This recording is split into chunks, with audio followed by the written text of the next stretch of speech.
K's merchandise guaranteed lowest price means prices are plunging during our fall sale. Get it. Norelco lift and cut cord or cordless rechargeable razor with built-in charger and pop-out trimmer, sale $79.97. Get it. Dirt Devil signature upright with 7.5 amp motor, power edger, built-in tool, full bag indicator, sale $179.97. Westlow's compact design stack rack weight bench, over 35 exercises for a total workout, $99.97. Prices are plunging at K's fall sale. Experience K's merchandise, a little different, a lot better. Turn the key, here we go. I feel the power and excitement flow. This car, for this low price, how does Pontiac do it? Pontiac Smart Buy. Buy the 93 Pontiac Grand Prix for just $239 a month.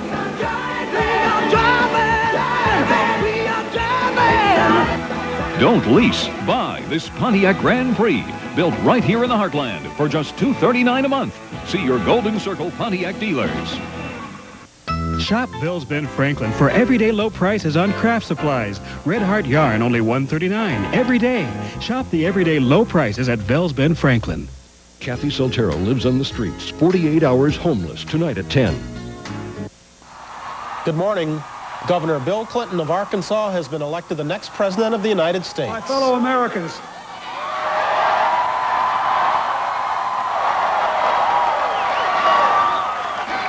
on this day, with high hopes and brave hearts in massive numbers, the American people have voted to make a new beginning. A landslide victory ushers in the Clinton era today, Wednesday, November the 4th, 1992.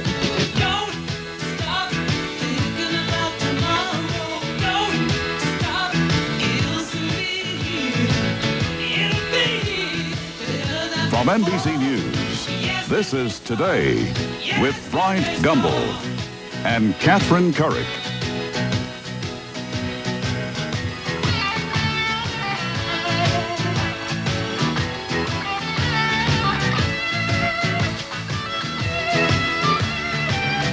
And so it went on into the night outside the old State House in Little Rock, Arkansas, as the local boy made good. Governor Bill Clinton, 5 times elected the governor of that state, coming home to the applause of the throng who waited in the cold for him. He came on out and spoke, and so did Al Gore. And that was some party. Really 40,000 people, I understand. I'm sure there were probably more by the time and the night was over. It was supposed to be pretty chilly out there, Yeah, and a lot of people came underdressed, if you will. So. Don't know how late you wound up staying up, but we're going to try to catch you up on all the results and be talking with some of the people about where we go from here, correct? That's right. We're going to be talking to some top Republican officials like Robert Teeter and Rich Bond about what went wrong. We're going to be talking to the chairman of the DNC, Ron Brown, about what went right. And we're going to be talking to Ross Perot Jr. to see if he's feeling crazy about all of this the morning after. A lot went right for the Democrats, Katie. Let's turn our attention to the numbers that happened on this election day 92. The expected tidal wave of anti-incumbent anger did not materialize. In most of the races nationwide, the incumbents prevailed, as did the Democratic majorities in both chambers of Congress. We'll have more on that in just a moment. But first, the presidency. For 46-year-old Bill Clinton, the results gave him a resounding victory, one that ends an era of divided government and ends 12 years of Republican control of the White House. Here are the numbers. Clinton won 43% of the vote nationwide. That's with 98% of that vote counted to this moment, to just 38% for President Bush and 19% for Ross Perot. In electoral votes, the margin was even clearer. At least 357 electoral votes for Bill Clinton to just 160 for President Bush and none for Ross Perot. Though some states are still being finalized, we know now that Clinton has won at least 30 states to just 17 for President Bush. In the process, Governor Clinton broke GOP strangleholds on various states in the South and in the West.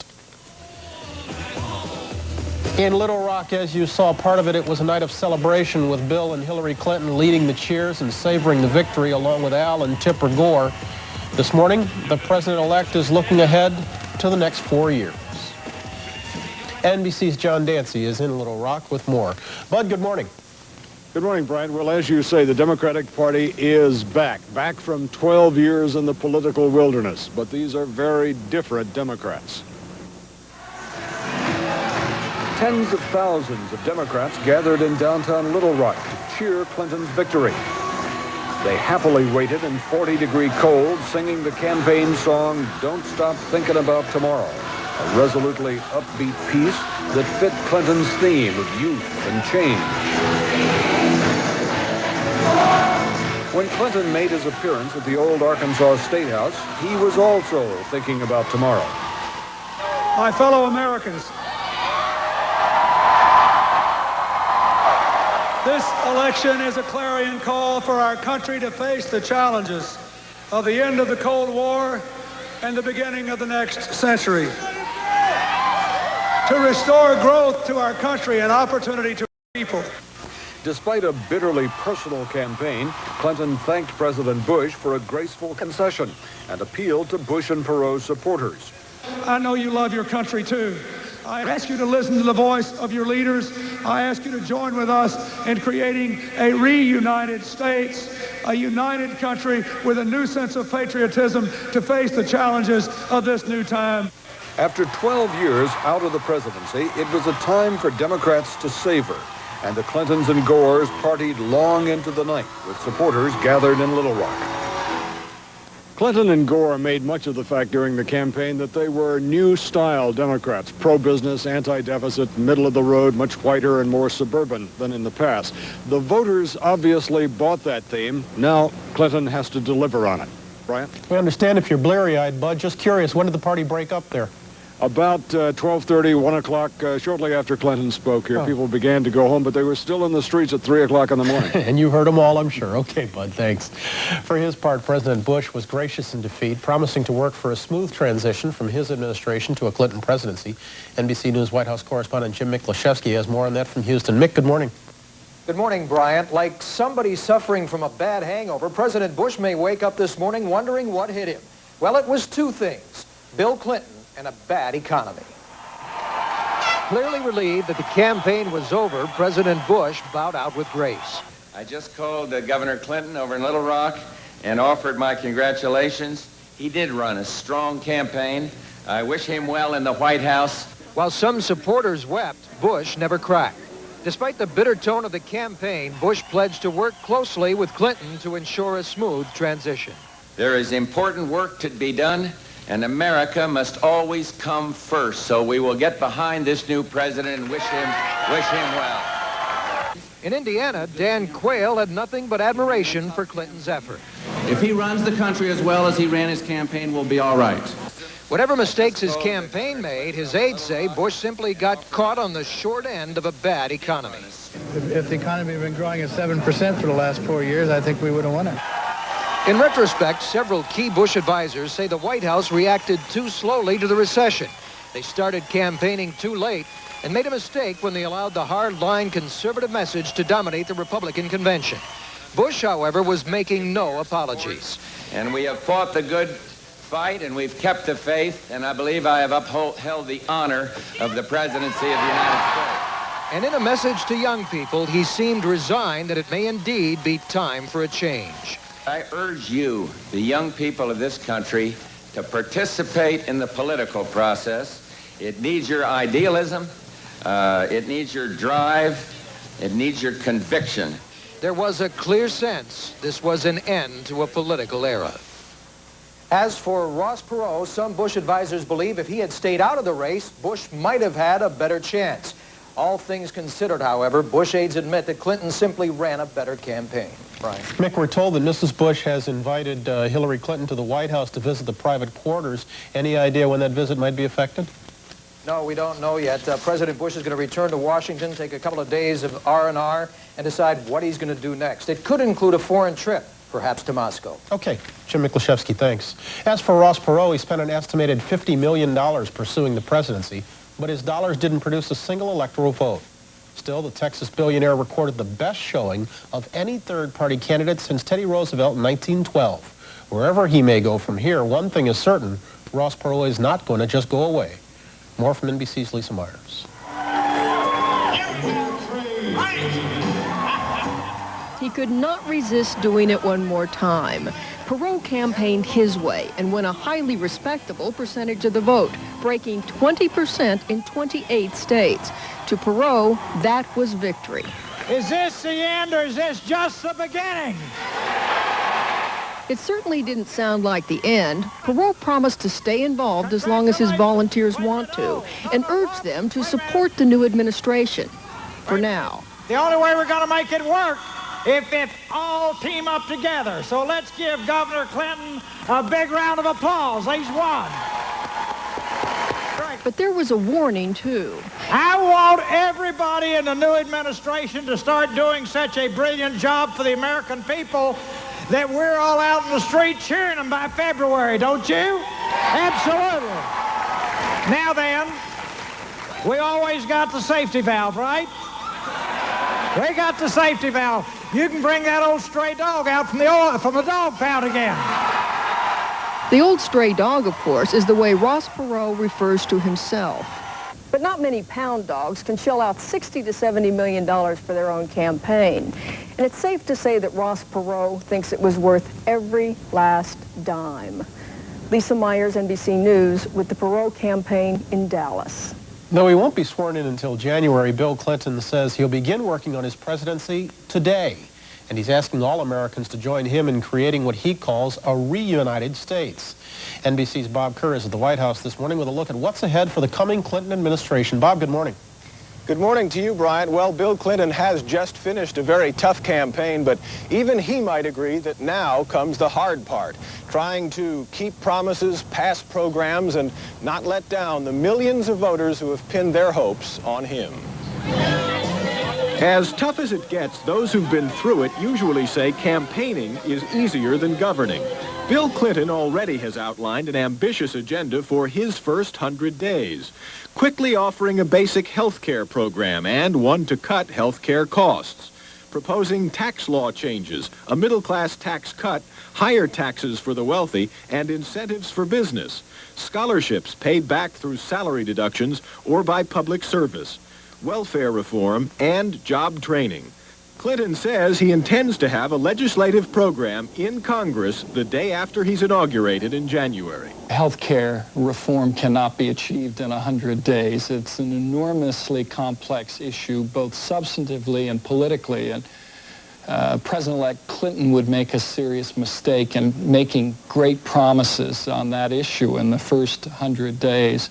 Yet, congressional leaders say Clinton must move quickly during the so-called honeymoon. I expect he will hit the ground running with an aggressive program, and we in the Congress look forward to working with him to enact it. Still, one senator warns it might not be so easy with the new Congress. Those Democrats who are being elected will probably be more liberal than Bill Clinton himself. The Republicans who are elected will probably be more conservative. You're still going to have a good deal of, quote, gridlock there, and the question will be, what kind of president is Bill Clinton going to be? Well, aides insist that Bill Clinton has given a great deal of thought about how he will govern here. Today, he's expected to meet with his new transition team and begin selecting officials for the new Clinton administration, which will move in here in January, Bryant. All right, Bob Kerr, thank you. Come January, President Clinton will have a new Congress to work with, one still controlled by Democrats. But Congress now will include more minorities and more women than ever before. In the Senate, there will be 6 women, 4 of them new, including 2 from California, 1 from Washington, and 1 from Illinois. NBC's Mike Betcher is in Chicago with more on that. Mike, good morning. Good morning, Bryant. Well, Carol Moseley Brown opened her Illinois Senate campaign labeling the U.S. Senate as a country club for men. Now she and 3 other newly elected women have their own tea times at that exclusive Washington club. She's beautiful, she's intelligent, she's African-American. She is the new senator-elect from the state of Illinois, the first black woman in the United States Senate. Give it up for Carol Moseley Brown! Terms like history-making and cutting edge were generously tossed about in the victory celebrations of the new women U.S. senators. It's a new day in America.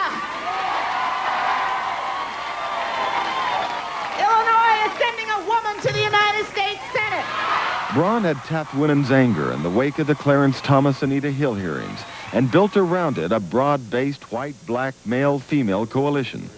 Everybody should have a chance to contribute and participate based on what they have to give. And that had not been the case because the Senate was such a closed institution. In Washington State, Patty Murray mined the same discontent. We all also heard that it was the year of change, and boy, did we send the United States Senate a strong message. We are going to change things. In one night, one state, California, sent 2 women to Washington. Dianne Feinstein. We will be the Cagney-Lacey 1-2 punch for the state of California. And Barbara Boxer, who made it clear there would be new issues on the Senate's agenda. Let me tell you some of the things we're going to do. We're going to make Roe versus Wade the law of the land. In Pennsylvania, Lynn Yackel narrowly lost to Senator Orland Specter, one of the central figures in the Thomas hearings, but 4 women did win. And 1 year ago, that was unimaginable. Brian? All right, Mike Betcher, thank you. Should note that just as Miss Braun is making history, so too is Ben Nighthorse Campbell of Colorado. Last night, he became the first Native American elected to the U.S. Senate. And briefly, some other notable winners and losers from last night. In Florida, former federal judge Alcee Hastings, who was impeached by Congress in 1989, won the right now to be a member of Congress. He won a seat in the House. In Alabama, George Wallace Jr. lost in his first congressional bid. And continuing his comeback, former Washington, D.C. Mayor Marion Barry won a seat on the City Council. Some issues and referenda, too, were decided. Voters approved term limits for members of Congress in every one of the 14 states that issue was on the ballot. In Oregon, voters defeated a controversial anti-gay rights ordinance, one that would have declared homosexuality abnormal and perverse. And there was a victory for the whole election process itself, with at least 100 million Americans voting. A 32-year decline in voter turnout was reversed. Maybe that's the best news of the whole night. I was going to say, that is great news. Isn't that something? Let's go on down Washington way. Willard's got a quick check of the weather on this morning. After Willie, how you doing? Good morning. Hey, Vox Pop, the people spoke, and that's it. And God bless all the winners. And for the folks that didn't make it, better luck next time. In 96, I say it's going to be Couric and Gumbel. I watched you last night. Dynamite, dynamite. Check them out. What a good-looking group, having been embalmed for 12 hours. Hey, happy birthday this morning from Hallmark. How sweet it is. Robert Moss, good-looking man from Sulphur, Louisiana, retired rice farmer. He and his wife live on their own in their own home, and they love Cajun food. 16 tornadoes in southeastern Texas and Louisiana. More expected today. And snow around the western Great Lakes. Keep an eye on that. And rain moving into the east and thunderstorms in the southeast. Here's what's happening in your world, even as we speak. Lots of humidity still streaming in the southeastern part of the Midwest, but back here to the west, it looks like an unsettled area of weather. We are still seeing some flurries in the Hawkeye State. Otherwise, mainly a northwesterly flow, and that's bringing us some cool air. That's evident in our forecast today, only reaching a high of 33 degrees. Don't be surprised to see some flurries out there. A mostly cloudy sky for today and tonight. We drop down to 24 degrees with a few more snowflakes.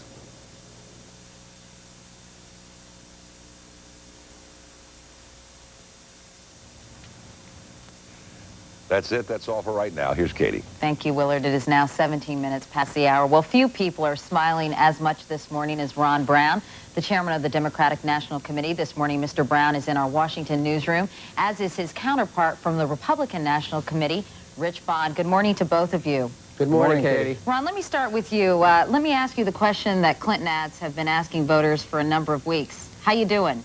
I'm doing just great this morning. A lot to smile about. A great day for Democrats, a great day for Bill Clinton, but more important, a great day for all of America. What do you think the Democrats did right? I think we stayed focused. We stayed disciplined. We had a message that resonated with average working men and women and working families around America who thought they had been deserted over the last 12 years. I think we tried to stay positive through a very tough campaign. Most importantly, we really framed this campaign as a campaign about the future and about change. And I think that's what really made the difference. Rich Bond, do you think the Democrats just ran a better campaign this go-round? I think at the presidential level they did. Look, I don't take anything away from Bill Clinton, and I certainly want to congratulate Ron Brown. But let's remember when Bryant Gumbel talks about a landslide that Bill Clinton got 300,000 more votes than Mike Dukakis did in 1988. There's a lot of question out there still about the direction that he might lead us in, but I want to really wish him well and congratulate them all on a job well done. Thank you, Rich. And let me say, too, Katie, I know there'll be a lot of talk about strategy and campaign tactics, but I think we won because we had one extraordinary candidate in Bill Clinton, who I believe is going to be a great president of the United States. Rich, what was your biggest mistake in retrospect? Well, I think we've got to take some time and reflect and go over this thing again, Katie. I think to the extent that I can agree with Ron here is that we didn't have as good a message on the economy as the fears that Bill Clinton raised about the economy. We feel that we were coming out of this thing and that the tax and spending that Bill Clinton wants to propose and push forward would be the wrong ingredient. 44% of the American people disagree, and they have now a new president, and we as a nation have got to accept that verdict and go forward with this new president and see what happens. Ron Brown, the pressure's on, no more excuses. What's the first thing the Clinton administration is going to do to fix the economic situation, which really helped propel him to the Oval Office? There's no question about it. That was the main subject discussed in the campaign, as it should have been, jobs and the economy. As you know, Katie, Bill Clinton has a very specific plan, which is a balanced plan. Contrary to what Rich said, it's not tax and spend, but it's sure not trickle down. It deals with the deficit, reducing it $50 billion a year, and at the same time stimulating the economy to create jobs for people here at home. That'll take some specific legislation. It'll also take a leader that decides to stand up and take on these very tough issues and really be serious about coming up with both short and long-term solutions. Last night you said you would start thinking about what you wanted to do when you woke up this morning. Well, you're probably barely awake, but it is this morning, so what do you want to do? What I want to do is to be helpful to Bill Clinton. He's got a plan for the future. He's got a vision for the future, and I want to help in any way I can to make sure that that's implemented and that we do get our economy back on track and regenerate the kind of public spirit in America that has been missing for too long. Rich Bond, quick final question. How are you going to rebuild the party? Katie, we've got to reflect and we've got to rebuild. We only lost 1 Senate seat last night. We only lost 2 governorships. We did gain 10 seats in the House of Representatives. We gained 4 legislative chambers. We gained a tie in Florida and in Iowa. We haven't had a legislative chamber in the South since Reconstruction. Some very good things happened to the Republican Party last night. So we've got to do some retooling. I think it's time for serious and quiet reflection, a little bit of rest, and we'll be back. All right. Rich Bond, Ron Brown, thank you both for joining us this morning. Thank you, It's Katie. now 7:21, and we'll show you some scenes from last night in Little Rock as we tell you this is today on NBC.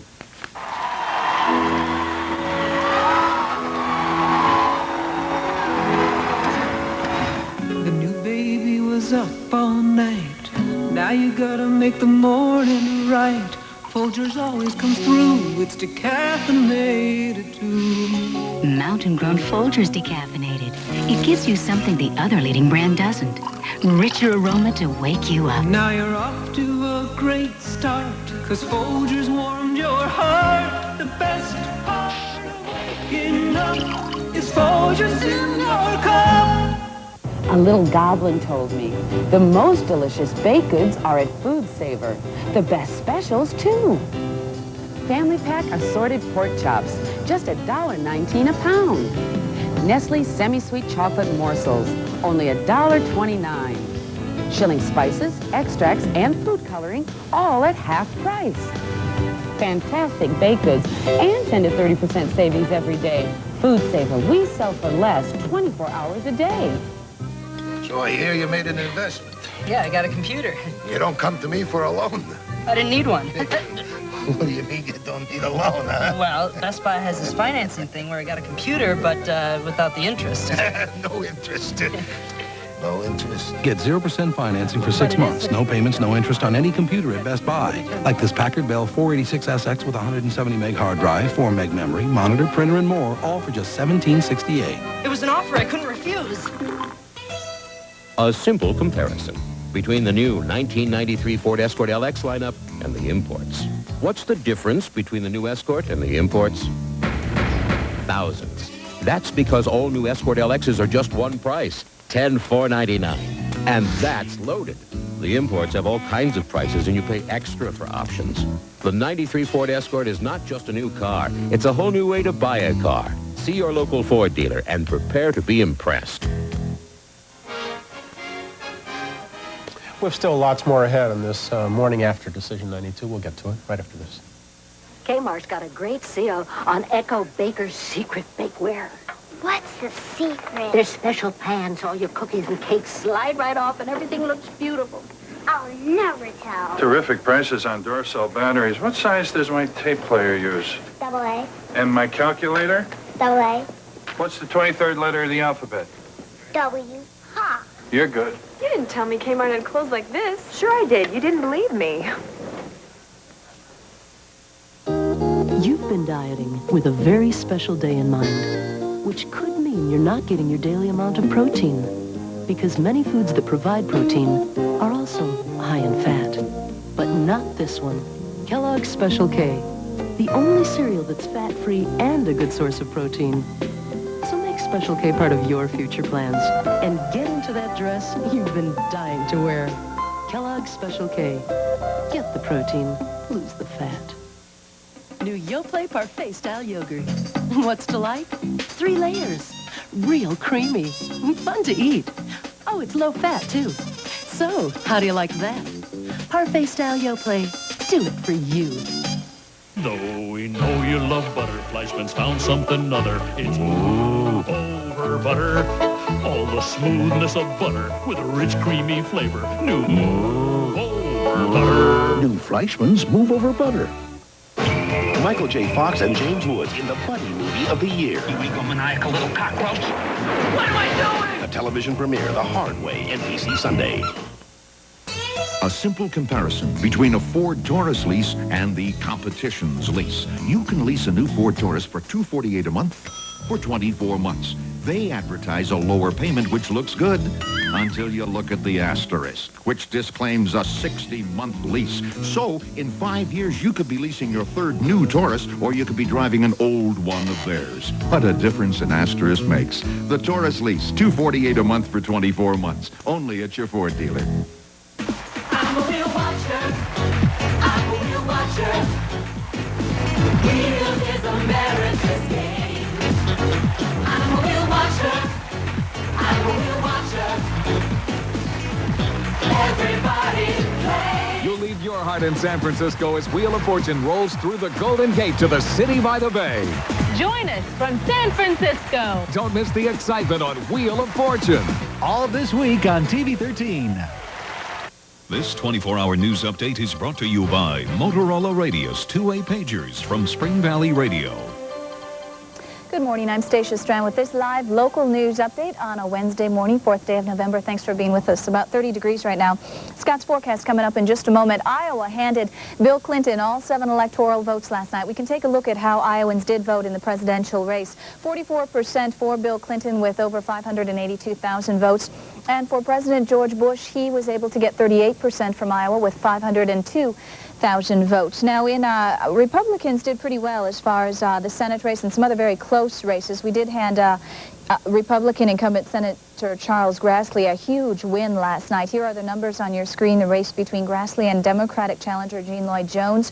72% for the incumbent and 28% for Lloyd Jones. Taking a look now at one of Iowa's closest races and closely watched race, that of the 3rd district between Republican Congressman Jim Ross Lightfoot and Democrat challenger Elaine Baxter. Here's how the numbers stack up. 51% for Lightfoot, 49% for Baxter. Very close race in that 3rd district. Another close race was in the new 2nd Congressional District, which pitted 2 incumbents against each other. In the end, Republican Jim Nussle mustered enough votes to win a 2nd term over Democrat Dave Nagel. Again, with most of the precincts, all of them reporting in at this hour, you can see that Nussle was able to squeak out a win there over Dave Nagel with 51% of the vote. Another big item on the ballot was that of the Equal Rights Amendment. Of course, so close to call last night, a winning side could not be projected. We do have numbers in for you this morning. Here they are.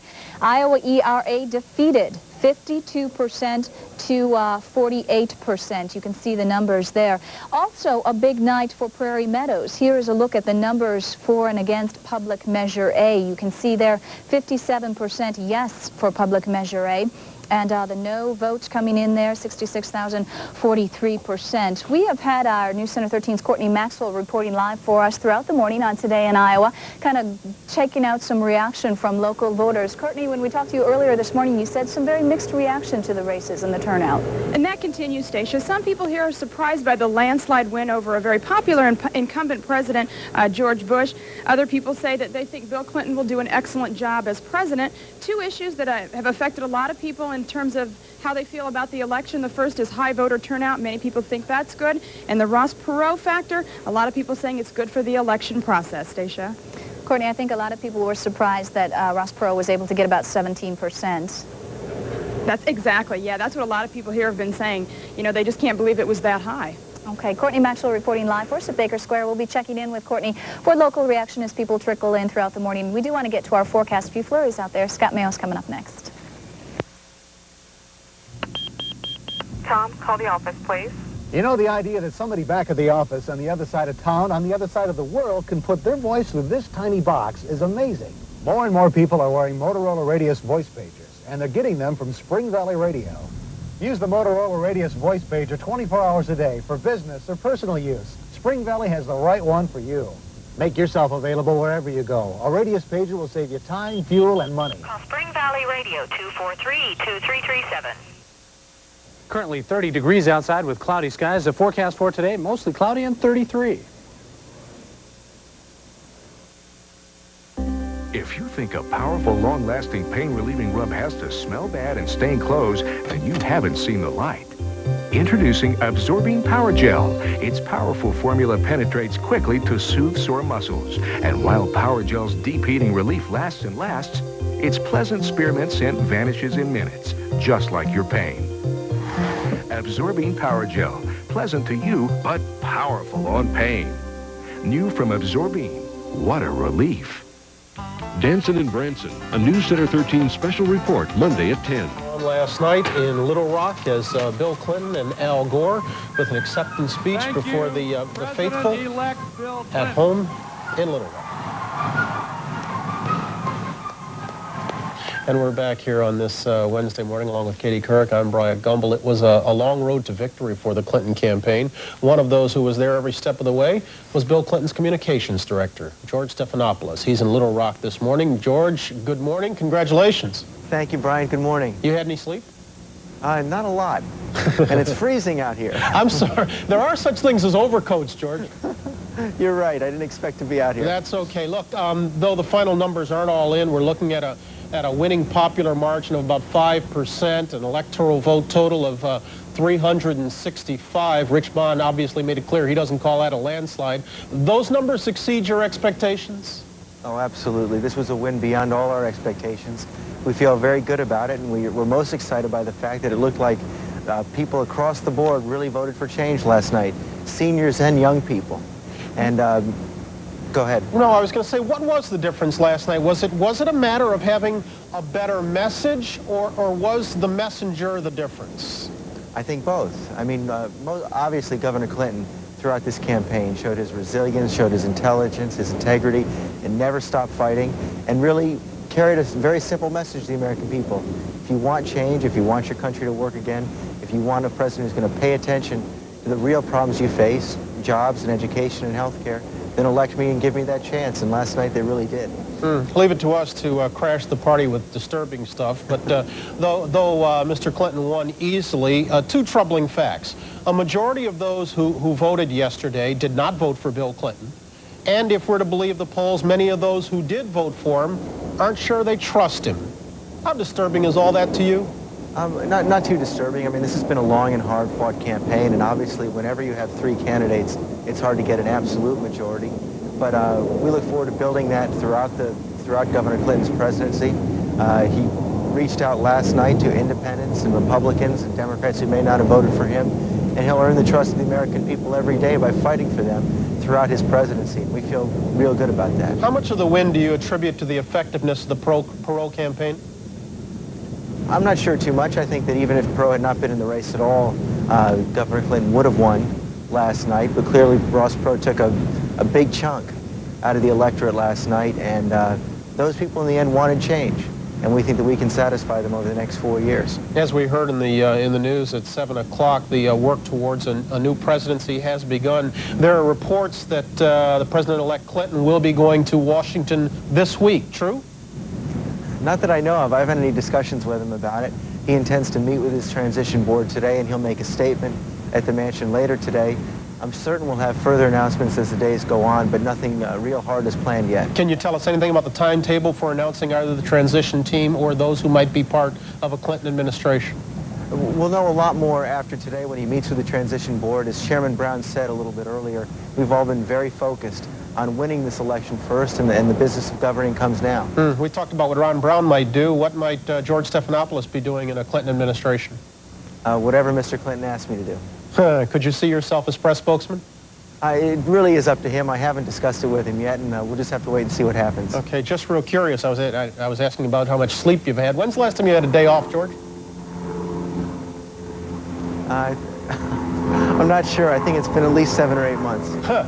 When do you get one? I hope this weekend. Okay. Thanks very much. Congratulations. Thank you, Bryant. Okay. Thank you. 7:34. Katie? Thanks, Bryant. Robert Teeter was chairman of the Bush campaign this morning. He's in Houston, Texas. Mr. Teeter, good morning. Thanks for joining us. Good morning, Katie. There's a lot of Wednesday morning quarterbacking going on, of course, this morning. But if you had to say one reason, why do you think the president lost? Well, I think that's an easy question, Katie. It's the economy. We've had a recession and a sluggish economy for a long time now, much longer than anybody expected. And I think that always works against any incumbent. And I think the length of time and the fact that we've had the White House for 12 years both worked against us. And the economy really is the reason. There's an old adage in politics that people vote their pocketbooks. And I think that's a very simple and true explanation for what happened yesterday. What was your biggest mistake as campaign chairman? Well, I'm not sure, Katie. If I thought I knew this morning, I'm not sure I'd take this occasion to talk about it. But I think that's one of those things you go back and look at after you've had a little rest and over the next few weeks. I'm sure there are things we'd have done differently. I'm not sure which of those we might have done differently would have made a big difference in the result. But that's something that we'll look at. The president started campaigning relatively late in the season, not until August after the convention. Do you think, in retrospect, that was a mistake? No, I'm not sure, Katie. I think I've said a number of times, and I will have to look at these exit polls and see. Governor Clinton, I really want to say, ran a first-rate campaign. Now, we want to congratulate him and congratulate all his campaign people, Mickey Cantor and George, the people that put together his campaign. They did a first-rate job. And I think this is a year and that we had a lot of decision-making near the end. And frankly, you can start earlier and earlier, but most voters understand when the election is, I think, and don't really get focused on the campaign and pay that close of attention to it, even though we all do until the fall. Do you think that Caspar Weinberger's notes that became public last Friday were more or less the kiss of death, which stopped the president in his tracks as he came closer in the polls to Bill Clinton? I think it was harmful to us, yes, Katie. I think, as you know, we'd been running behind for the whole campaign, or that period since the debates. We began to get some traction and make some gains. And I think the peculiar release of those on a Friday afternoon before the election was harmful to us, yes. You and the president, I know, are very good friends. You've been through a lot together. Can you tell us how he was feeling last night and what he had to say to you? Well, the president, certainly I am disappointed. I'm disappointed in our loss, certainly because we think that George Bush had the right plans and would have been a great leader for the next 4 years for the country. But I am also disappointed for him. He's a great man, and he's been a great president. He took it very well. He's been in politics and public life a long time, and both of us have been in situations where we've won and where we've lost. It's a lot better to win than lose. And he had all his family with him last night, and they took it very well. Certainly everybody would a lot rather had it turn out a different way, but he is a great man, and he took it very well. And we're also disappointed for all those people that worked very hard for him. I mean, there were a lot of people in his administration, in his campaign, and around the country that worked very hard for him, and you're disappointed for them. All right. Robert Teeter, thank you so much for talking with us this morning. We appreciate it. Thank you. When we come back, we'll talk with the Senate's newest members, the women of Capitol Hill. That's right after this.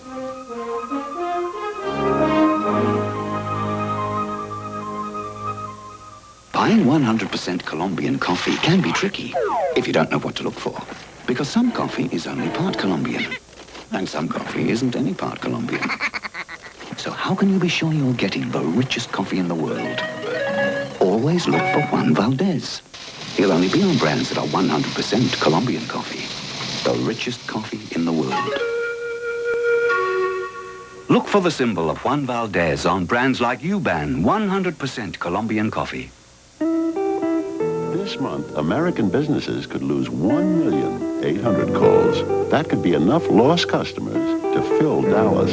Next month, Memphis and Tucson. Calls they wouldn't have to lose if they used the most reliable 800 service, AT&T, instead of another service. This year alone, that could mean 12 million more customers and millions of sales.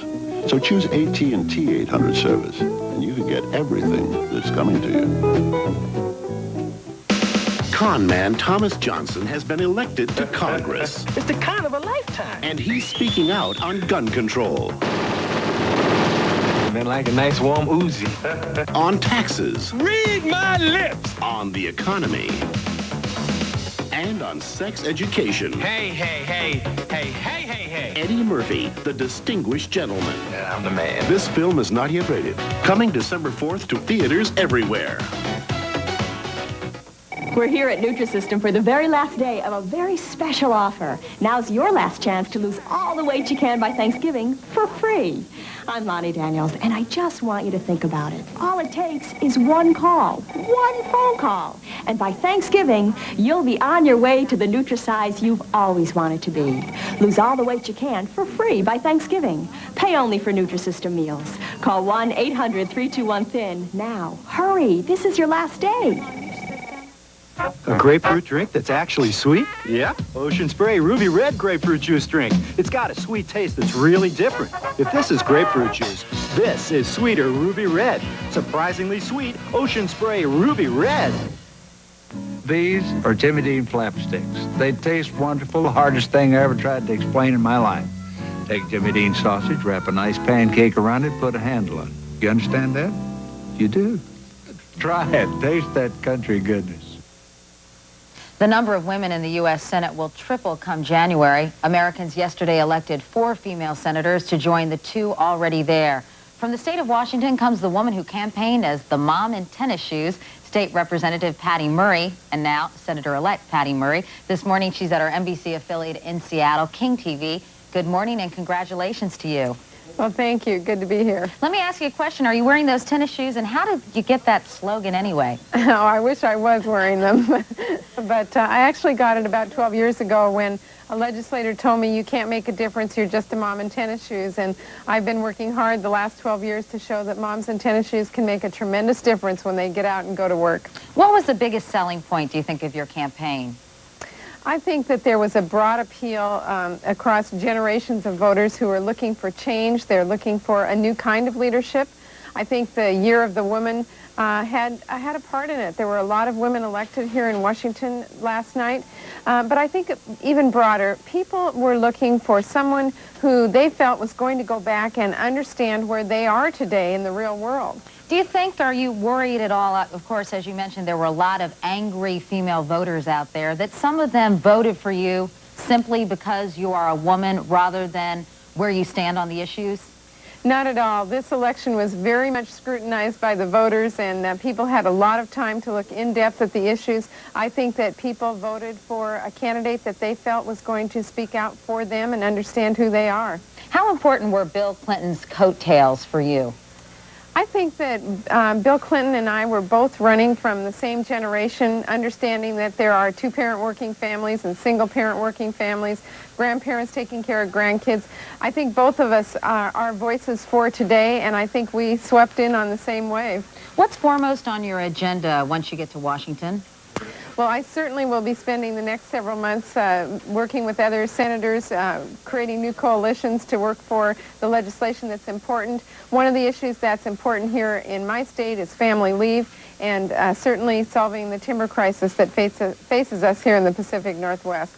Patty Murray, thank you so much for talking with us this morning. Take off those pumps and put those tennis shoes back on. You deserve it. Congratulations. Looking forward to it. Thanks. And now, here's Bryant. All right, Katie, the big win for women was, of course, in the state of California. Voters there elected women to fill both seats in the U.S. Senate. Earlier this morning, I talked with California's 2 senators-elect, first asking Dianne Feinstein if recession-weary Californians could expect any kind of quick relief once she got to Washington. There's no quick fix, and I don't think people expect one.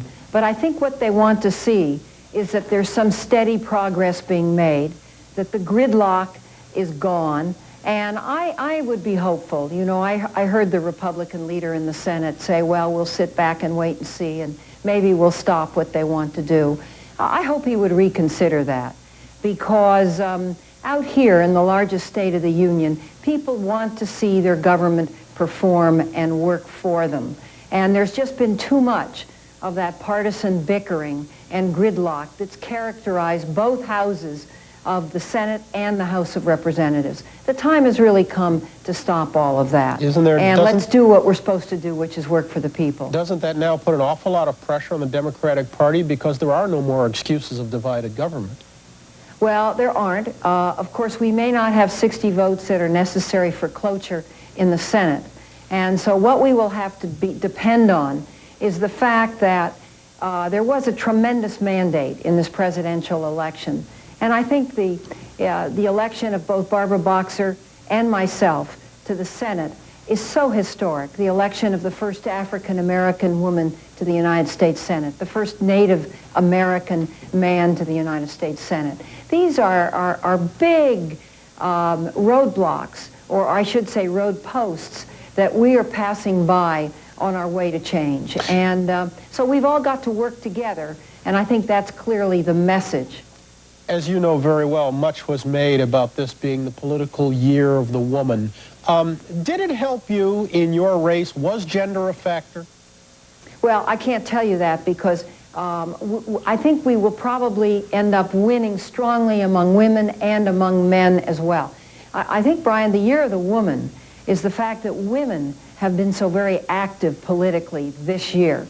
Emily's List, as you know, will become the largest political donor base in the nation. Women have come out to vote, to participate as never before. So the political arena is being changed by the voices of women, I believe. How much kinship, Senator-elect Feinstein, will you feel with the other women who are being sent on to the Senate? I mean, I think, for example, of the Congressional Black Caucus. Will we see something akin to that of the the Senate Women's Caucus, of you joining with Pat Murray, with Barbara Boxer, with Carol Moseley Braun, with Barbara Mikulski, to form some kind of a union?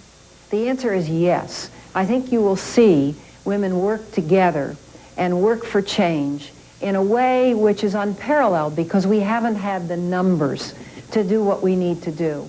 Now, I think, you know, we're going from 2 women elected to the Senate, one there temporarily, making a 3rd woman for a few months, but from 2 to quite possibly 7. That's a big change in a body that's as stolid and sometimes unmovable as the United States Senate.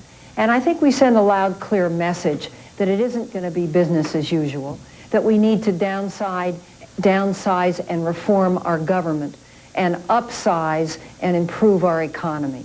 And that's what the people want to see. We women know it, and now we've got to provide the leadership to get it done. Senator-elect Feinstein, I'll end as I began. Congratulations. Thank you. Thank you very much, Brian. Dianne Feinstein will be joined in representing California in the U.S. Senate by Barbara Boxer. Boxer's no stranger to Washington. Earlier, I asked her what message she got from voters. They said they wanted to take back their country. They said they wanted new priorities and change. They said they wanted to put people first, and they wanted to send some new people to the United States Senate to shake things up and get things done. The operative word being change. You're a veteran of the way Washington works, having worked in the House for some time. Do you now go to Washington to affect change or change the way business is done? When I talk about change, I'm talking about new priorities. What we do as a nation. That's the kind of change I've always fought for, even within an institution. The fact is, we've been picking up the military bills for countries like Germany and Japan for 50 years, and they're putting their people first. They're investing in their countries. We need to do that. And when we do, we're going to see prosperity because we need to make these investments. Bill Clinton has talked about that. I've talked about it. Dianne Feinstein has. And it's just time for those new priorities. Much was made of this being the political year of the woman. Did it help you? Was gender a decisive factor? I think the factor in my race was that I had an opponent who was on the extreme right wing of the Republican Party, and I believe I spoke for the hopes and the dreams of the mainstream of California. I think in the end, that was the issue. But I do have to say this. I believe the Year of the Woman really means, for the first time, that women were looked at as credible candidates for high public office. Not that every one of us would win, and some of us didn't, and I'm sad about that. But the fact is, many of us did win, and the people opened up their hearts to us, they looked at us, they listened to us, and if they felt we were qualified, they gave us a fair shot. And so I feel very proud tonight. We have made history here. And also, Dianne Feinstein and I really did run as a team. We have the same vision of the future. We want to go to the United States Senate and fight for the people of California together. And I think it's just a wonderful message that California has sent us. And you will be part of a record-setting number of women in the U.S. Senate. Pat Murray, yourself, Dianne Feinstein, Barbara Mikulski, Carol Moseley Braun. I'm curious, do you feel somewhat of a kinship with them beyond gender? Is there an ideological kinship, something akin, for lack of a better analogy, to the Congressional Black Caucus? I do believe the women that have won do share a vision of the future together. I really believe that, not just because we're women, but I think we see the need for new priorities, for a domestic agenda, for lifting up our people, our children, our families, really having a pro-family America. And so I think there is a kinship, and I think you'll see us move together, hand in hand with some of the men. You know, this isn't about women versus men. It's about new priorities and change for all of our people. Senator-elect Barbara Boxer, again, thank you and congratulations. Good luck to you. Thank you so very much. We're moving up on 7:50 on this Wednesday morning. Back in just a moment after a break. This is Today on NBC.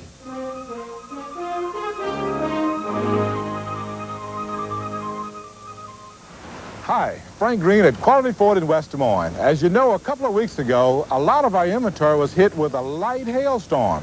The problem is, it's real tough to see it. That means that we can pass on major savings to you on new cars, new trucks, used cars, and used trucks. So come on out today, see if you can find one that's not so damaged, and take that little rascal home. That's at Quality Ford, I-235 and 8th Street in West Des Moines. Our deals are real.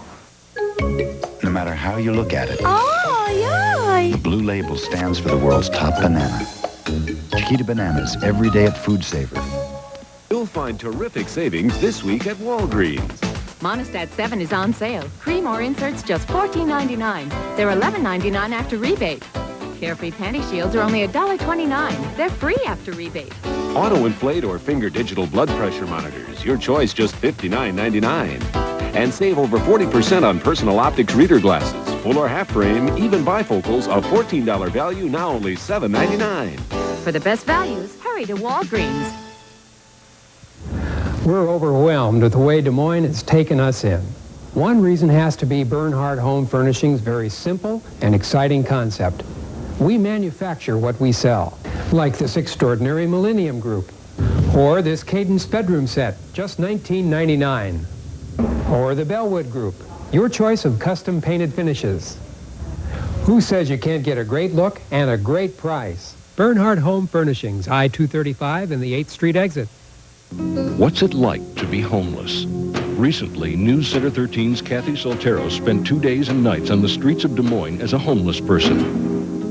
We're going to find out what it's like to be homeless in Des Moines for about 48 hours.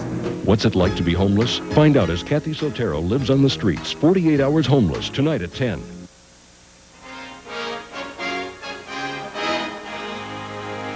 As we step aside for a commercial break here, we'll leave you with a little more of Bill Clinton's acceptance speech last night in Little Rock. You can trust us to wake up every day remembering the people we saw in the bus trips, the people we saw in the town meetings, the people we touched at the rallies, the people who had never voted before, the people who hadn't voted in 20 years, the people who had never voted for a Democrat, the people who had given up hope. All of them together are saying, we want our future back, and I intend to help give it to you.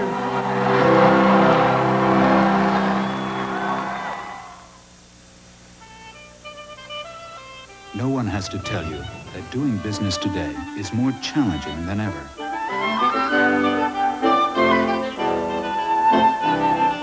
But all over the world, one company is helping you meet those challenges head on, no matter what it takes.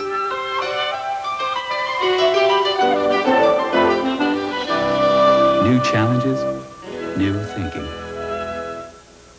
You are about to change the way you take cold medicine forever. Now, for the first time, you can take your favorite juice with all its great taste and stir in new Dristan juice mix-in. Dristan will ease your cough and nasal congestion and soothe your pain, all without drowsiness. New Dristan Juice Mix-In, the newest way to take care of your cold. Only from the makers of Dristan. God, who are you? I am Dracula. I don't know what's happening to me. Do you believe in destiny? There are darknesses in life, my child. You are one of the lights. I give you life eternal. Take me away from all this death. Bram Stoker's Dracula, a Francis Ford Coppola film, rated R, at theaters Friday the 13th of November. My new sweater collection is perfect for this time of the year, when you need to look dressed, but you still want to feel relaxed and comfortable. All the sweaters are so soft, and the silver and gold accents, they add a luxurious and expensive touch. When you see all the little details, the double stitching, the embroidery, you know you're getting your money's worth. Kmart's fashion is very much today's fashion. The designs are fresh, the quality is remarkable, and the low prices all add up to exceptional value. Sounds like a good deal to me. This hour of Today has been brought to you by Kmart, where you'll always find the quality you need at the price you want. At 7:55, we're heading towards a station break in this Wednesday morning. How you holding up? I'm doing okay. 2 hours of sleep, and I'm good to go. That's unbelievable. Hey, for the record, it's William Jefferson Blythe Clinton. Something tells me he's just going to stay with Bill. What do you think? Okay. William Jefferson Blythe Clinton. Blythe? The fourth. We're back in a moment after this. Tonight on Jay's Show, Paula Poundstone and Al Giroux. The Tonight Show, if you don't watch, you'll die. Eventually. And on Dave's Show, Julie Brown and something extra festive. A room full of cows. This is a News Center 13 update.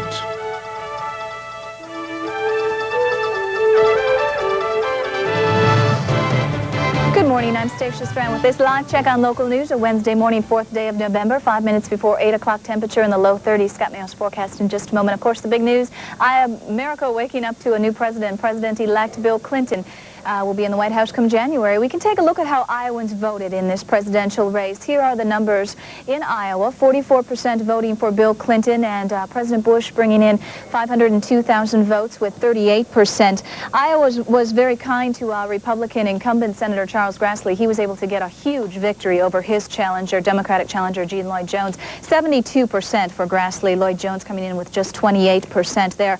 Also, one of Iowa's closest races, and a closely watched race, was that of the 3rd district between Republican Congressman Jim Ross Lightfoot and Democratic challenger Elaine Baxter. Here is how those numbers shape. About 51% for Lightfoot, 49% for Baxter. Real tight race there. Another close race was in the new 2nd Congressional District, which pitted 2 incumbents against each other. In the end, Republican Jim Nussle mustered enough votes to win a 2nd term over Democrat Dave Nagel. Again, with all the precincts reporting in this morning, you can see Nussle was able to edge out a win, 51% over Dave Nagel's 49% there. Another big item on the ballot, the Equal Rights Amendment. So close last night that the winning side could not be projected. We do have some final numbers in for you to take a look at this morning.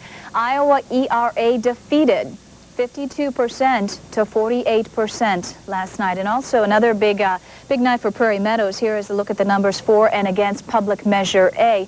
57% yes for the casino gambling, 43% no. 66,000 votes coming in no against that. We have had News Center 13's Courtney Maxwell out running around live this morning talking to some Iowans, getting their reaction to all the news this morning. Courtney? Well, Stacia, as people are flooding in here at Baker Square on Ingersoll, there's differing opinions on the outcome of the election. A very diverse cross-section of people have come in. There's a few women here, actually, that work for Head Start. They're thrilled that Bill Clinton, who has supported Head Start for a long time, has been elected to the presidency.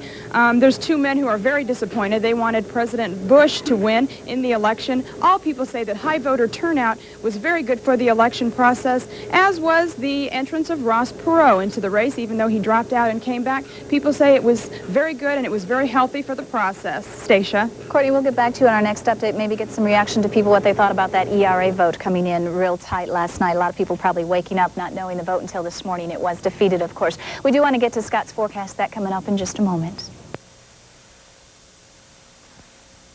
Starting at just $3.79, you can do lunch at Bonanza. That includes our Fresh-tastic salad bar with soups and dessert bar, plus our standard quick, friendly service. So hey, let's do lunch soon. On the next Van and Connie show, we'll dedicate the whole program to films made right here in Iowa. Let's see, Field of Dreams, there was Country. Right. One of my favorites, Oklahoma, really great. Serve anything less than AE chocolate milk to my guests? Oh, perish the thought. Good morning. As we take a look outside, we have 30 degrees right now, cloudy skies. The flurries are off to our east, but there is some accumulation out there on the cars. Northwest winds at 15, gusts to 21, wind chill down around 9. The forecast for today, mostly cloudy skies and 33 degrees. Some areas of flurries still lingering out there. And then for tonight, mostly cloudy, dipping down to 24 degrees for the overnight low and perhaps a chance of more flurries. Shop Vels Ben Franklin for everyday low prices on craft supplies. DMC floss is only $4 for $1 every day. Shop the everyday low prices at Vels Ben Franklin. Cellular phones may work for some businesses. For others, Illowa is a better way to keep in touch. Illowa uses a Motorola trunk system. Your dispatcher can talk with your fleet in any one of 3 large areas in Iowa. There's no dialing. Your conversation is private, static-free, with no interruptions. Best of all, you pay just one low monthly rate for unlimited use. Phone access is available at a slightly additional charge. So if your current mobile communication system is too expensive, give Illowa a call. Illowa, the Keep in Touch Company, 515-242-3767. The Van and Connie Show, weekdays at 2:30, only on TV 13. Back now, 8 o'clock on a Wednesday morning, 4th morning of November of '92. It's the morning after a night no one in Little Rock, Arkansas is going to forget. As President-elect Clinton lays out his vision for a reunited States. I want the country to know that our entire administration will work closely with his team to ensure the smooth transition of power. Those who voted for the president, those who voted for Ross Perot, I know you love your country too. I ask you to listen to the voice of your leaders. I ask you to join with us in creating a reunited States, a united country with a new sense of patriotism to face the challenges of this new time. We need your help too, and we will do our best to deserve it. And just ahead in the news, we're going to be getting reaction to the Clinton victory from a number of cities around the country. And we're back in Studio 3B on This Morning After. I'm Bryant Gumbel here with Katie Couric. We're going to get to our election roundup in just a little bit, right? Bryant, there's also a new Congress to talk about, and we'll do that this morning with Senate Majority Leader George Mitchell and Speaker of the House Tom Foley. We'll also talk to Ross Perot Jr. about what's ahead for his father, and later in the hour, our election-weary panel of political reporters. But first, the news. President-elect Bill Clinton, Vice President-elect Al Gore, and their families celebrated into the early morning hours today. And the numbers explain why. A decisive victory for the Democratic ticket over the ones headed by George Bush and Ross Perot. The electoral votes spell it out even more clearly, turning the Arkansas governor into the nation's 42nd president. Bill Clinton won the presidency on a promise to change the economic policies of the last 12 years. There are still some questions about exactly how he will do that. John Dancy joins us again from Little Rock. Good morning again, John. Good morning, Katie. Clinton spent 13 months of backbreaking work to win the presidency. In the next 4 years, he may look back on that as the easy part. Even as Democrats partied in downtown Little Rock, Clinton and running mate Al Gore with them, the realization was sinking in that Clinton and the Democrats will have to move quickly to solve the nation's problems. Clinton laid out an ambitious agenda without specifics.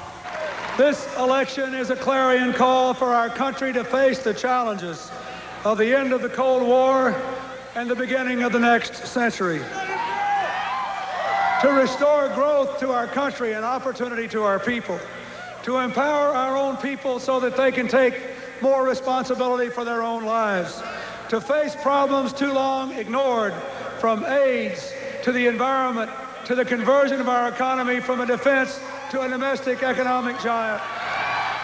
Clinton managed to get through the campaign without talking very much about the specifics of his program, but now he must. And as he lays out the specifics of his program to revive the economy, to create a health care system, he is bound to irritate some long-entrenched interests in Washington. But in his favor, Clinton does have a mandate. The Democrats have control of the House and the Senate. So we should be in for a period of changes that will appear absolutely breathtaking. Katie? John Dancy, thanks so much. President Bush conceded in Houston last night, congratulating Bill Clinton and promising a smooth transition of power to the new administration. The president's loss sets off a scramble within the Republican Party to find a successor for 1996. Jim Miklaszewski has more on that from Houston. Hi, Mick. Hi, Katie. You know, perish the thought, but it's only 3 years and 3 months until the New Hampshire primary.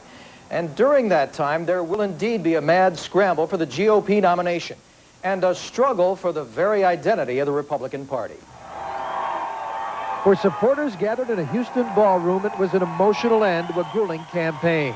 And President Bush was already looking ahead. As for me, I plan to get, I'm going to serve and try to find ways to help people, but I plan to get very active in the grandchild business. At the same time, Republicans are already wondering who's next. Even before the last ballot was counted, speculation began over who would be the GOP candidate 4 years from now. And the field is crowded. At the top of the list is HUD Secretary Jack Kemp, followed by Senator Phil Gramm of Texas. It was thought if Bush lost, Dan Quayle would be dead. But some Republicans say Quayle did so well in the campaign, you can't count him out. Bush praised Quayle Tuesday night. In the face of a tremendous pounding, he stood for what he believes in, and he will always have my profound gratitude and certainly my respect. It's real hell to lose these squeakers, isn't it? Jim Baker's also considered a possible contender, but it's unclear if he wants it. And after his showing in the Republican primaries, ultra-conservative Pat Buchanan could be back. That raises questions about the direction of the Republican Party itself. Hardline conservatives are already lining up. The Republican Party will probably have a splendid opportunity if we have some economic collapse in the next 2 or 3 years to come back strong in '96. But it already appears that Clinton will inherit an economy that's already poised for recovery. And even some Bush aides admit privately that Bill Clinton will probably be a better president than the one they portrayed during the campaign. Katie. All right, Mick, thank you so much. Ross Perot took about 18% of the popular vote, but did not carry a single state. In his concession speech in Dallas last night, Perot promised to work with the new administration in solving the country's problems. Jim Cummins is in Dallas this morning with more on Perot. Good morning, Jim. Good morning, Katie. Perot made two things clear on Tuesday. He can have an impact on a presidential race, and he's not going away. Okay, well, we'll keep on going as long as you want to keep on going. With that, the Dallas billionaire made it clear to his supporters, if they don't like the direction the country is headed under President Clinton, Perot will be available. We got the safety valve. You can bring that old stray dog out from the dog pound again. Perot urged his supporters to forget this election, work with the new Clinton administration to help solve this country's problems. So let's just pick up a shovel in the morning and start cleaning out the barn. Okay.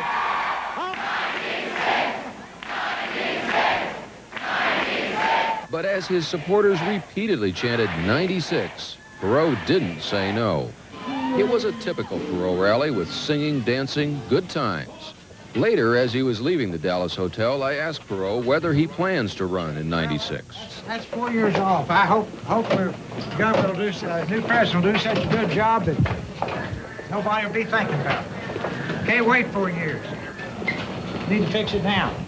And then he grew annoyed. Mr. Perot, did you cost George Bush the election? No. Did you?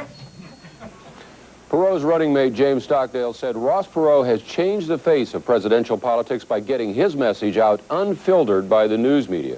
Of course, most people don't have a couple $1 billion in the bank to do that, Katie. Jim Cummins, thank you. Although the anti-incumbent fever that many had feared never quite materialized, voters in more than a dozen states Tuesday said yes to term limits. Diana Couric is in Burbank with more on that and other issues on the ballot. Good morning, Diana. Good morning, Katie. The single biggest issue on state ballots this year was term limits for members of the House and Senate. And in the results, voters made very clear their disgust with career politicians. Voters approved term limits in all 14 states where they were on the ballot. Very bad news for lots of folks on Capitol Hill. Sooner or later, these cases will reach the courts for decision, and I'm confident that the courts will hold it unconstitutional. Other key initiatives. In Oregon, voters threw out what would have been the most far-reaching anti-gay measure in the country. Something revolutionary has taken place in Oregon. A gay rights measure was also approved in Portland, Maine.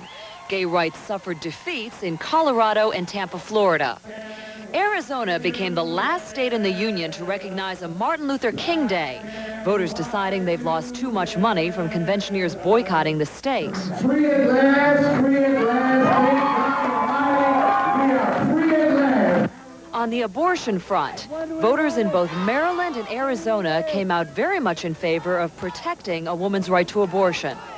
And finally, California, where voters said no to doctor-assisted suicide for terminal patients, no to drastic cuts in welfare payments, and no to more budget powers for Governor Pete Wilson. And in Santa Cruz County in California, voters have approved an initiative to allow residents to grow their own marijuana for medicinal purposes. And I guess that means, Katie, that in Santa Cruz County, people will be able to inhale legally. I guess you're right, Diana. You know what? I'm not going to touch that one. Thanks so much. Nice to see you again, and that brings you up to date at 8:09. Why don't we go on down Washington Way? That's a good idea. Good idea. I like Diana's hair. She looks neat. She does look nice. She's cute as a...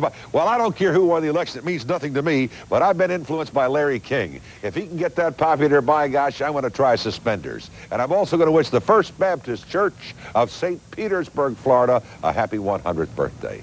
Good folks. Take a look. Speaking of birthdays, always a pleasure from Hallmark. We have Florence McJames of Chevy Chase, Maryland, a neighbor right down the road from where we are even as we speak, 103 today. And as we turn the page, the Reverend George Bristol of Hudson Falls, New York, is 100, loves baseball on television and television. Tornado watch in effect till 9 o'clock for southeastern Louisiana, southern Mississippi, southern Alabama, western sections of the Florida Panhandle, and adjacent coastal waters. New Orleans, Mobile, Pensacola are affected. Thunderstorms in the southeast, rain moving back into the east. We had a little break and some snow around the western Great Lakes all the way down into as far south as probably Missouri, northern Missouri. Kansas City even had some snow yesterday. You just saw it on TV.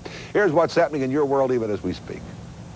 Lots of humidity still streaming in the southeastern part of the Midwest, but back here to the west, it looks like an unsettled area of weather. We are still seeing some flurries in the Hawkeye State. Otherwise, mainly a northwesterly flow, and that's bringing us some cool air. That's evident in our forecast today, only reaching a high of 33 degrees. Don't be surprised to see some flurries out there. A mostly cloudy sky for today and tonight. We drop down to 24 degrees with a few more snowflakes.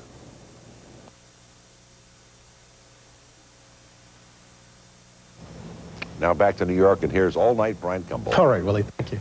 Whether or not Bill Clinton's victory translates into a successful first term will in large measure depend on his ability to form a working partnership with our next two guests. Senate Majority Leader George Mitchell is in the Senate gallery this morning. Good morning, Senator.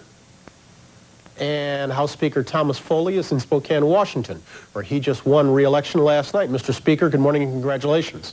Thank you very much. Senator Mitchell, let me start with you, if I might. What kind of a mandate did Bill Clinton win last night?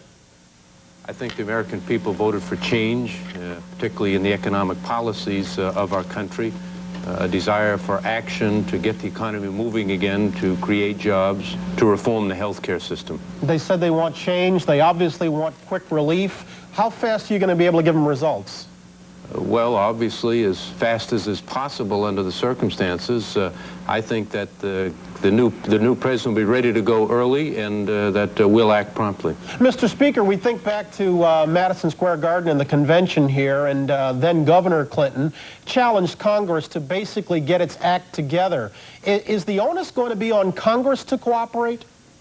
Well, I think there won't be any real problem in cooperation. We both have the same intentions in moving the country forward. There will, in fact, be a Congress ready to act by the time the inauguration takes place.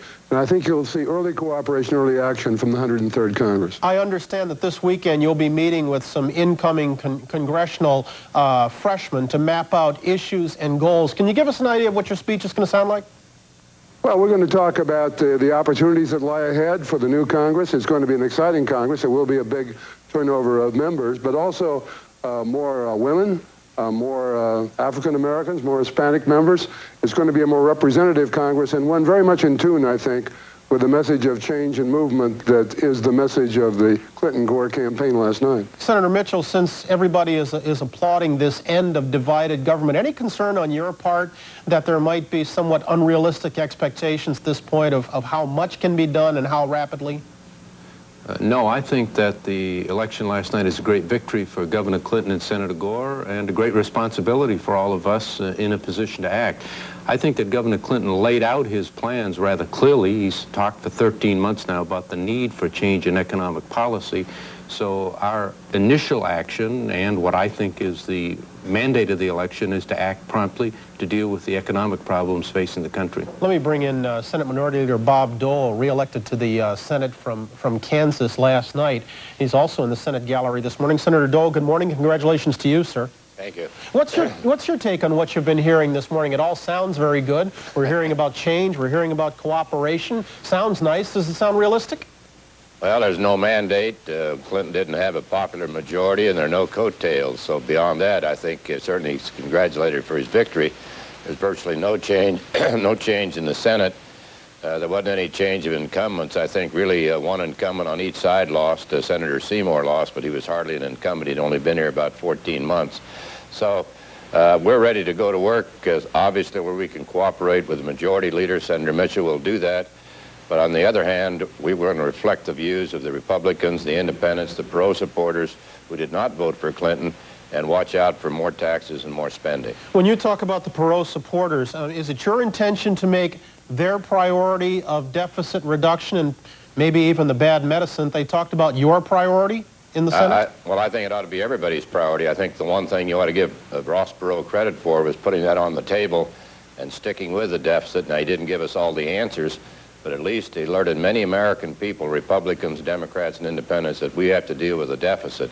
He received about 27% of the vote in our state of Kansas, so he did quite well. Do you concur with the deficit medicine he prescribed, the tax No, not all hikes? of it. The 50-cent gas tax, I think we'd have to be very certain how it's going to be spent.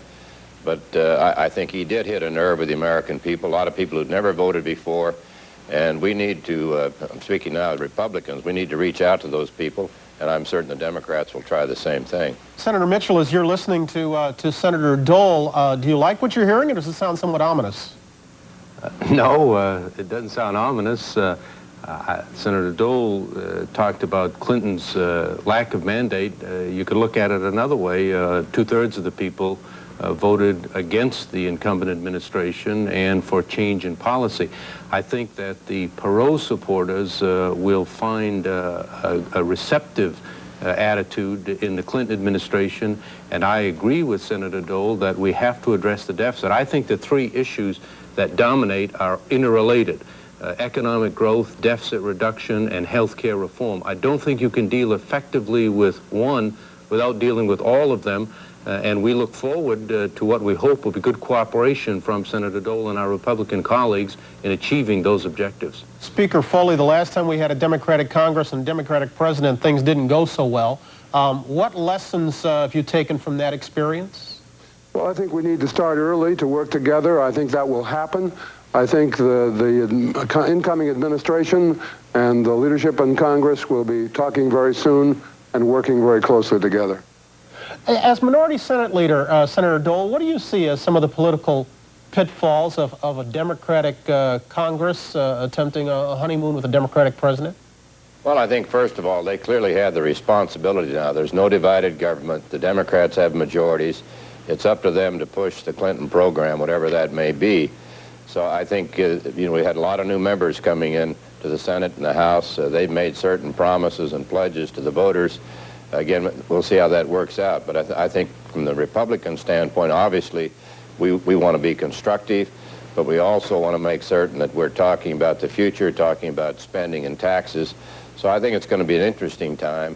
It'll be a new role for me as the Republican leader, and virtually unchanged numbers in the Senate. You've still got the Georgia race, you have to be a runoff, you've got a North Dakota race. We could still pick up a seat or two on the Republican side. All right. Gentlemen, thank you also very much. Senator Dole, congratulations again. Senator Mitchell, thank you. And Speaker Foley, congratulations again. Appreciate it. Thank you. 18 past the hour. We're back in just a moment. More ahead after this. Ultima is color. Bold. aggressive, provocative color. And Ultima is the naked's neutral, timeless, sensuous color for lips, eyes, face, and cheeks in every shade of gorgeous. Ultima 2. Color Attitudes, a $70 value is your 6-piece gift with any 1250 Ultima 2 purchase at JCPenney. We've been telling folks for some time now about the fresh squeezed taste of Tropicana Pure Premium Orange Juice. However, there's a certain segment of the population who prefer their juice the way Mom used to make it, full of juicy bits of real orange. For those folks, there's Pure Premium Home Style. So if you like juicy bits, no other major brand comes closer to this than this. Tropicana Pure Premium Home Style. No matter which you prefer, with juicy bits or without, you just can't pick a better juice than Tropicana. Good old granola has always been great for taste. Problem is, it's loaded with fat. For today's granola eater, there's Kellogg's low-fat granola. Just half the fat of other leading brands, but better still, wait till you taste it. Whole grains, sweet raisins, and almonds all blend together for one bountiful breakfast taste. Today's granola eater. Today's granola. Kellogg's low-fat granola. Great taste, half the fat. As we've noted, Ross Perot finished with 19% of the vote, the best showing by a third-party candidate since Teddy Roosevelt in 1912. Throughout Perot's unconventional presidential effort, his son, Ross Jr., was a key confidant and strategist. This morning, he's in Dallas at the scene of the Perot election night celebration. Good morning, Mr. Perot. Katie, how you doing? Fine, thanks. It looks like a good time was had by all last night in the Perot camp. This is a question reporters are not supposed to ask, but how did it feel? Well, I think it was a great victory for Ross Perot and for the American people. And as Ross Perot said last night, now it's time to come together, rebuild the country, support President-elect Clinton, and let's face some of these challenges. What's your reaction to Bill Clinton's victory? After all, your father only a few nights ago was calling him the chicken man and disparaging Arkansas's record. Well, I think basically Ross Perot gave Governor Clinton and President Bush equal medicine, so to speak, on his criticism of their economic programs. He did the same thing with Governor Clinton. And I think now it's time to come together, as I said, and climb this mountain and face these challenges together. And that's what Ross Perot's pledged to do. At one point in the campaign, your father had talked about a 50-state slam dunk. Did he really believe he could win in all 50 states, or was that just rhetoric to rally the troops? No, Ross Perot's always an optimist. Ross Perot's always going to, in effect, go for total victory. And that's what total victory is, 50 states.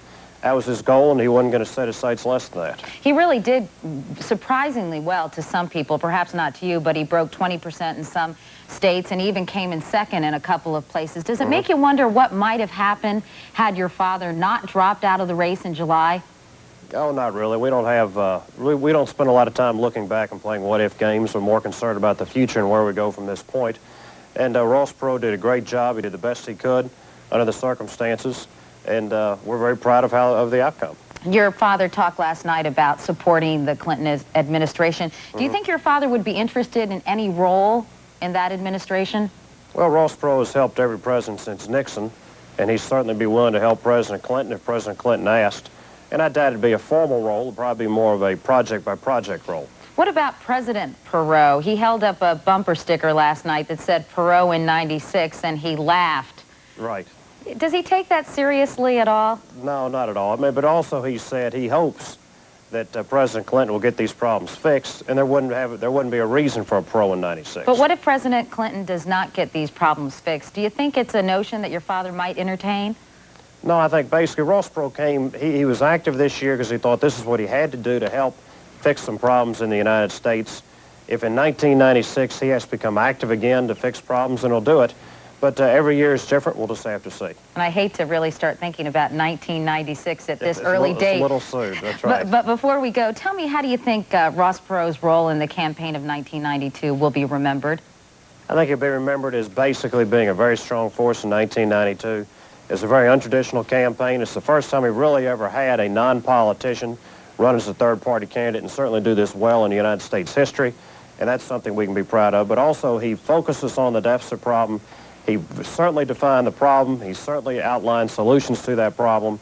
And it's going to make it easier for President Clinton now to tell the American people what we have to do to fix those problems. All right. Ross Perot Jr., thanks a lot for talking with us this morning. Thank you, Katie. All right. And we'll be back with more on Today right after this. Finally, a chance to get away. Moments like this call for Gold MasterCard. We could find a romantic hotel. In Paris? It has the added credit you've earned. We could sneak off to the beach. Yeah, Maui. Plus, no card is accepted in more places at home and abroad. Or we could take a trip we'll all remember. Gold MasterCard, the best gold card to master the moment. The eyes of America, all beautiful to us, which is why Pearl Vision is now offering 50% off on a great selection of designer frames. Bill Blass, Liz Claiborne, Gant, Cheryl Teague, Stetson, and more, all at 50% off. Just one more way we keep America seeing beautifully. Come by during 50% off designer days at America's #1 eye care specialist. No one cares for your eyes more than Pearl. Chevrolet announces just about the last thing you'd expect from a car company. Lower prices. Believe it or not, this is for real. Chevrolet is lowering the price of every new 1993 Cavalier Coupe, Sedan, Wagon, and Z24 Coupe. No gimmicks or hassles, just straight talk and lower prices. Surprised? You shouldn't be. What else would you expect from the heartbeat of America? Tonight, it's a woman's fear. Her doctor assaults her. This guy is not going to stop. Oh, and the law can't stop him. His victims will. Law and Order, NBC Tonight. It's Maaco's 20th anniversary. After 20 years, 7 million cars, and 5 presidents, what's next? A party. Come on in and celebrate Maaco's 20th anniversary. The Big 2-0 with big savings during our 2020 anniversary sale. Right now, we're taking 20% off all Maaco paint services and 20% off cosmetic body labor. The savings are everywhere. Call or come on in and save twice during Maaco's 2020 anniversary sale. If that showroom shine is your bottom line, get Maaco. What's it like to be homeless? I can't get employed. This is the only thing I can do. Recently, News Center 13's Kathy Soltero spent 2 days and nights on the streets of Des Moines as a homeless person. Going to find out what it's like to be homeless in Des Moines for about 48 hours. What's it like to be homeless? Find out as Kathy Soltero lives on the streets, 48 hours homeless, tonight at 10. This is a News Center 13 update. Good morning, I'm Stacia Strand with this live news update on this Wednesday morning, 4th day of November, about 30 degrees at this hour. America waking up to a new president. Bill Clinton will take over the White House in January. Here's a look at how Iowans voted in the presidential race yesterday. President-elect Clinton taking 44% of the vote. President Bush coming in with 38% and just over 502,000 votes. So our 7 electoral votes turned over to Clinton, of course. Iowa Republicans did rather well last night. A huge victory for Republican incumbent Senator Charles Grassley over his Democratic challenger Gene Lloyd Jones. Grassley garnering 72% of the vote over Lloyd Jones' 28%. One of Iowa's closest races and a closely watched race was that of the 3rd district between Republican Congressman Jim Ross Lightfoot and Democrat challenger Elaine Baxter. Here's how that race shaped up. Lightfoot coming in 51% of the vote, squeaking out a win over Baxter with 49%. Another close race was in the new 2nd Congressional District, which pitted 2 incumbents against each other. In the end, Nussle mustered enough votes to win a 2nd term over Nagel, again with all the precincts reporting in at this hour. 51% for Nussle over Dave Nagel's 49%. A big item on Iowa's ballot, the Equal Rights Amendment. So close last night that a winning side could not be projected until early this morning. You can see the numbers here. The Iowa ERA defeated by a narrow margin. 52% no over the yes votes, which brought in about 48% of the votes. Now, anti-ERA forces plan to hold a news conference this afternoon at 1 o'clock. This is the 2nd time voters rejected the amendment in Iowa. Big night for Prairie Meadows as well. Here's a look at the numbers for and against Measure A. 57% yes, 43% no for the casino gambling. News Center 13's Courtney Maxwell has been out live reporting for us this morning on Iowans' reaction. Courtney joins us once again from Baker Square along Ingersoll. Courtney, earlier during Today in Iowa, you were saying that people were surprised at the big electoral win for President-elect Clinton, but happy about the high voter turnout. What about some reaction to that extremely close ERA vote? Well, Stacia, that issue seems to be divided among gender lines.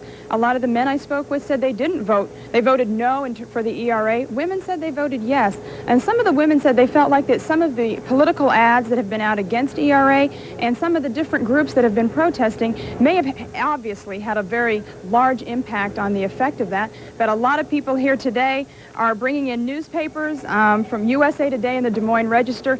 The presidential election was the big one that's on people's minds today, Stacia. Certainly is. Courtney Maxwell, thanks for reporting live for us this morning out at Baker Square. We'll be talking to her again. Forecast coming up with Scott Mayo right after this.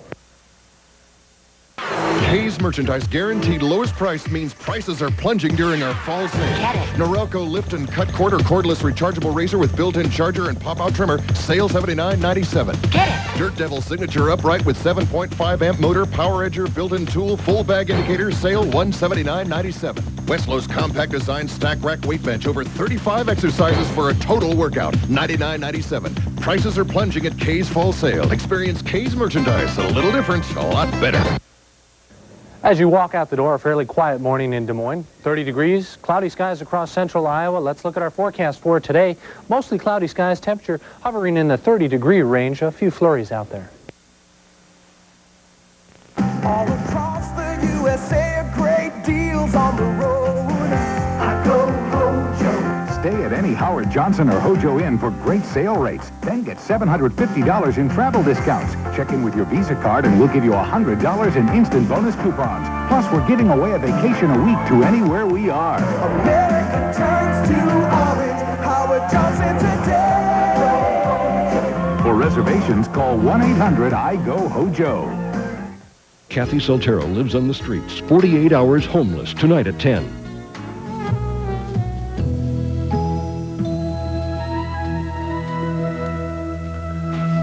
Back now, 8:30. It's a Wednesday morning. It's the morning after the election, of course, and along with the candidates themselves and an awful lot of us, our panel of political pundits are very happy to see that this is over and done. We're going to get their final comments on Decision 92 in this half hour. And Bryant voters did more than just elect a new president yesterday. They sent a message to Washington, and Margaret Larson has that story for us right now. Margaret? Thank you. The results are in, of course, but they're not the whole story. There is still the question of why Americans voted the way they did. We've taken a look at exit poll results from 10,000 Americans. Here's what we found. They asked you what was most important to you in this election, and they had various elections: economy, the environment, family values. I guess most of the issues that have been touched upon by all the candidates. And I went for the economy. As did most people. Lost jobs, lost incomes, 100,000 people a month losing their health insurance. The Clinton campaign's relentless focus on the economy proved to be a bullseye. By a wide margin, voters named the economy as the most important issue. 23% said the deficit, health care at 21%. That was the political death knell for President Bush, as voters overwhelmingly rated the economy as not so good or poor. As for trusting the candidates, I think I don't really trust any political candidates too much. Who do you trust with the United States of America? The issue of trust ran through the campaign from the start, especially at the end, with President Bush hammering Bill Clinton on his draft record. It brought results. 43% of people polled thought Bill Clinton had been truthful on that issue, but 50% believed he had not. The trust factor cut both ways, with 69% of respondents saying they thought George Bush had not come clean on the Iran-Contra affair. And now Bill Clinton wants to do for America what he's done for Arkansas. America can't take that risk. You will be better off 4 years from now than you are today. Well, it's 4 years later. How you doing? I think it was just a pretty sleazy campaign on all sides. Many voters were angry with the conduct of the campaign, angrier with President Bush than Governor Clinton. A third told us the president attacked unfairly. 8% thought Clinton had. You got to stop letting these folks in the press tell you you're throwing your vote away. The Perot factor. The billionaire Texan livened up the campaign, forced the spotlight onto the nation's deficit, and brought millions of Americans into the political process. But 66% surveyed said even if he'd had a real shot at winning, they wouldn't have voted for him. And it appears Perot hurt both Clinton and Bush equally.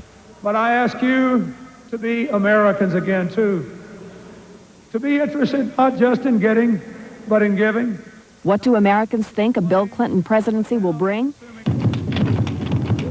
It seems everyone is resigned to more taxes. 41% of those polled expect Clinton to raise taxes. 13% say President Bush would have raised taxes. And 42% said both would. In other words, everyone believes the tax bill is going up. And 59% said they would be willing to pay higher taxes for better health care that covers all Americans. A couple of other notes. First-time voters went for Clinton in a major way by a margin of 2-1, and voters seemed to buy his message of change. In fact, 38% said it was the #1 quality they liked in their candidate. On the volatile issue of abortion, 64% of those polled favor abortion rights, and most of those votes went for Clinton. But clearly, the big issue was the economy, and that ended up driving the vote for Bill Clinton. It is now 8:33. Time to go back to Bryant. All right, Margaret, thanks so very much. Some reflections on Tuesday's winners and losers. When we come back, as we disappear right now, some words from President Bush last night. We have fought the good fight, and we've kept the faith, and I believe I have upheld the honor of the presidency of the United States. When the person who doctors the family gets a cough and cold, everyone suffers. Mom, someone took my sleeve. I ironed it myself. Time to doctor that cough with Robitussin, because more doctors and pharmacists recommend Robitussin than any other cough medicine. Look, Mom's feeling better. Uh-oh. Robitussin, recommended by Dr. Mom. Which Robitussin is right for you? Ask your doctor or pharmacist. And now there's Robitussin cough drops from the cough experts. Things you never heard about a brand cereal before. Wow.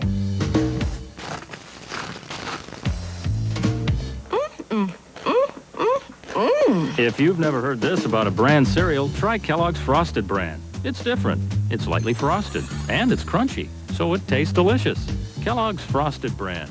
It sure doesn't sound like bran. Oh, one more thing you never heard. You know that's bran you're eating. I know, it's great. Spent the night tossing in bed. Said some things I shouldn't have said.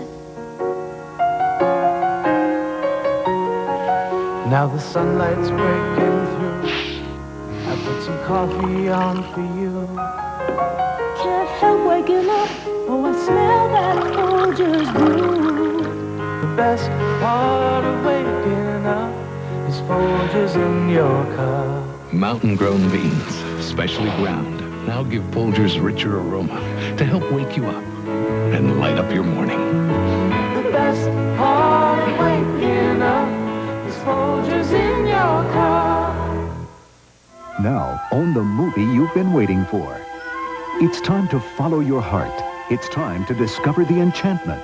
It's time to touch the magic again. Own the Academy Award-winning Beauty and the Beast on videocassette. Welcome to Hotel Views, Business Club, Holiday Inn or Ramada, Bob? Susan, you boardroom bow wow. Holiday Inn has a business club. It's got bonus points, your gifts, everything. Wake up, Susan. Smell of coffee. I smell something, Bob, and it's not French roast. Look, Ramada's business card program has all that and more. At Ramada, you can earn bonus points faster toward over 10,000 gifts. Plus, your spouse stays free. Tell us, Bob, when did your brain check out? Face it, for business clubs, Ramada's in. We're here at Nutrisystem for the very last day of a very special offer. Now's your last chance to lose all the weight you can by Thanksgiving for free. I'm Lonnie Daniels, and I just want you to think about it. All it takes is one call, one phone call. And by Thanksgiving, you'll be on your way to the Nutri-size you've always wanted to be. Lose all the weight you can for free by Thanksgiving. Pay only for Nutrisystem meals. Call 1-800-321-THIN now. Hurry, this is your last day. It's easy to forget this morning, but there was a time when even Bill Clinton's top aides didn't think he had a chance. As our national correspondent Jamie Gangel reminds us, the story may have a happy ending, but the beginning was very shaky. When the history of this campaign is written, they may say, well, Bill Clinton took a lot of hits in this campaign. There were hurdles from day one. Bill Clinton, almost an unknown candidate, taking on an almost unbeatable president. And it went downhill from there. Yes, I was Bill Clinton's lover for 12 years. The story's not accurate. The story is just not true. Now, I'm not sitting here as some little woman standing by my man like Tammy Wynette. I'm not perfect, but I'm honest.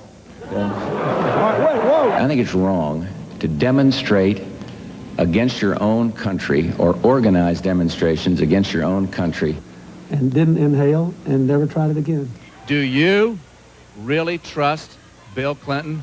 Who would you trust with your family? Who would you trust in a crisis? Is the chicken man the best qualified man? Clinton overcame more hurdles than an Olympic steeplechase champion. Bill Clinton had not only stamina and tenacity and staying power, but an extraordinarily good fix on what it takes to keep your balance in running for president. The turning point was the Democratic convention. For at least a while, Ross Perot was out, and Clinton's choice of Al Gore energized the campaign. From the bus tour through the election, the Clinton strategy never wavered. Michael Beschloss, presidential historian. Clinton ran one of the most flawless campaigns of the 20th century in presidential politics. The pictures were warm and fuzzy, and he reached out to new audiences.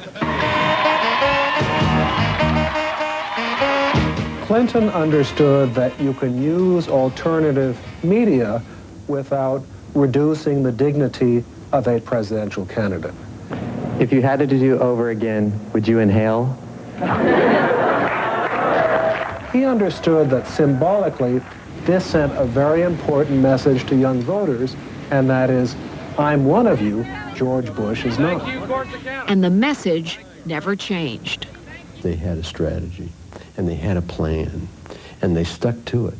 He wants you to trust him for 4 more years. 4 more years of trickle-down economics. We must have a new economic policy. If you missed what Bill Clinton said today, don't worry. You'll hear it tomorrow and the next day and the next day. We have the courage to change. The choice is as old as America. A choice between more of the same and fundamental change. The American people have voted to make a new beginning.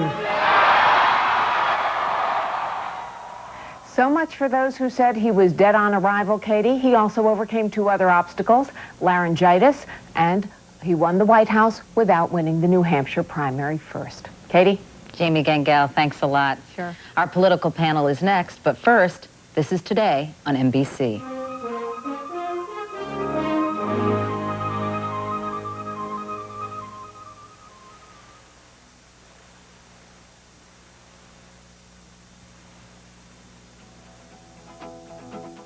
When your sinuses are closing in on you, what you need is a sinus spray like Sinex.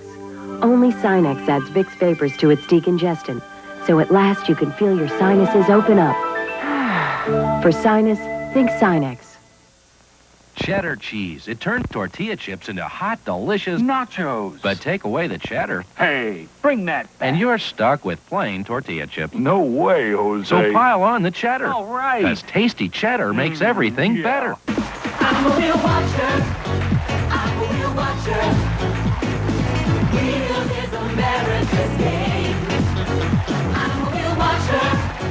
I'm a wheel watcher. Everybody play. You'll leave your heart in San Francisco as Wheel of Fortune rolls through the Golden Gate to the city by the bay. Join us from San Francisco. Don't miss the excitement on Wheel of Fortune. All this week on TV 13. What's it like to be homeless? I can't get employed. This is the only thing I can do. Recently, News Center 13's Kathy Soltero spent 2 days and nights on the streets of Des Moines as a homeless person. Going to find out what it's like to be homeless in Des Moines for about 48 hours. What's it like to be homeless? Find out as Kathy Soltero lives on the streets, 48 hours homeless, tonight at 10. Do you wish you had the ability to tell where the market is going? The only absolute about the market is that the value of stocks and bonds will change. What are the unchanging values in your life? When you put your faith in God and His unchanging truths, then you'll be able to deal with the highs and the lows, and you'll become bullish on life. From your friends at First Assembly of God on Merle Hay Road. Experts, and so it's only fitting that we welcome them this morning for an election post-mortem. In Little Rock is Andrea Mitchell. Wall Street Journal's Al Hunt is in Washington. And with us here in Studio 3B is NBC's Tim Russert. Guys, good morning. Morning, Bryant. Hey, Brian. Let's start with the M word. George Mitchell says he has a mandate. Bob Dole says he doesn't have a mandate. What's Tim Russert say? Brian, if you have the presidency in both houses of Congress, you have a mandate. Because if you don't deliver, the people are going to throw you out in 2 years in the midterm elections. But I think the real story, Brian, is how millions of Americans last night locked arms, stood up for those crazy Sunday morning talk show hosts, annoyed George Bush, and threw him out of office. Boy, when Russert counts a 43% vote as a mandate for himself, I'm really worried about it. Mandate or no mandate, Al? Well, I agree with Tim. I don't think the voters were, I think the voters are basically saying we want change.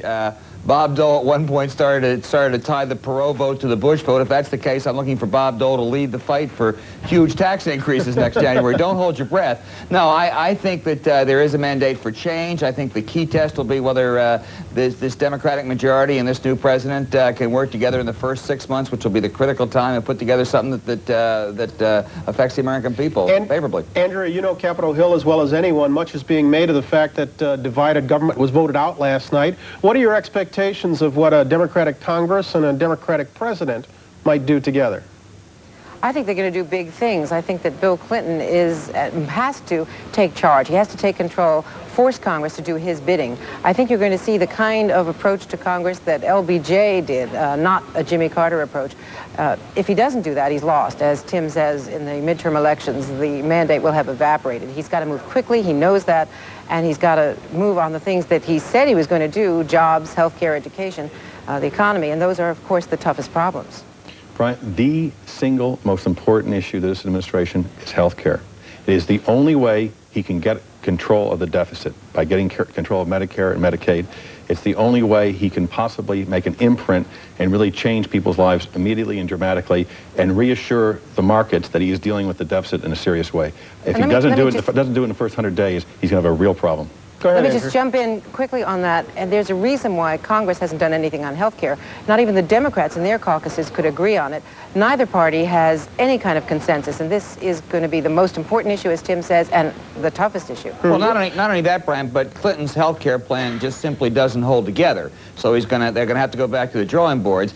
I think that's one critical test. I think the other critical test is when they come up with an economic package, which they surely will do. The easy thing will be just to do a stimulus package to try to get people back to work. But do they couple it with some kind of deficit reduction, which if they want to get that through, they have to do, and that's what's going to make it tougher. Those are two key tests. Final point I'd make is that appointments, particularly for this administration in the next month, who's going to be the Treasury Secretary, who's going to be the White House Chief of Staff, and that, in this sense, it'll be terribly important. Let me move on to George Bush.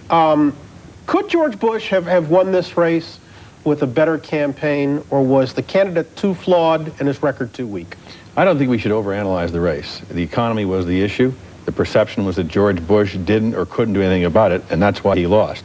But if the George Bush we saw in the third debate was the George Bush that was present at the Houston convention, staking out clear definition between himself and Clinton, it may have been a different result. You mean the Houston convention that Rich Bond said we misreported, and it was a big absolute success? Disaster. Absolute moderate voters fled. The other calculation, Brian, inviting Ross Perot to the debates, which George Bush insisted on doing, I believe that prevented George Bush from getting Bill Clinton one-on-one and inhibited his ability to break out. That's interesting. Al, Andrew, you agree with that? No, I think it might have made a point or two difference, but I think basically, I think George Bush was too weak a candidate. His record was too mediocre. If I go back to any date, I go back to March of 1991, after the Persian Gulf War, when George Bush had a 90% popularity, and you said, what are you going to do with it? There are problems at home. And you know what he called it for doing, Brian? He said, let's pass a transportation and a crime bill. I think he lost any shot then.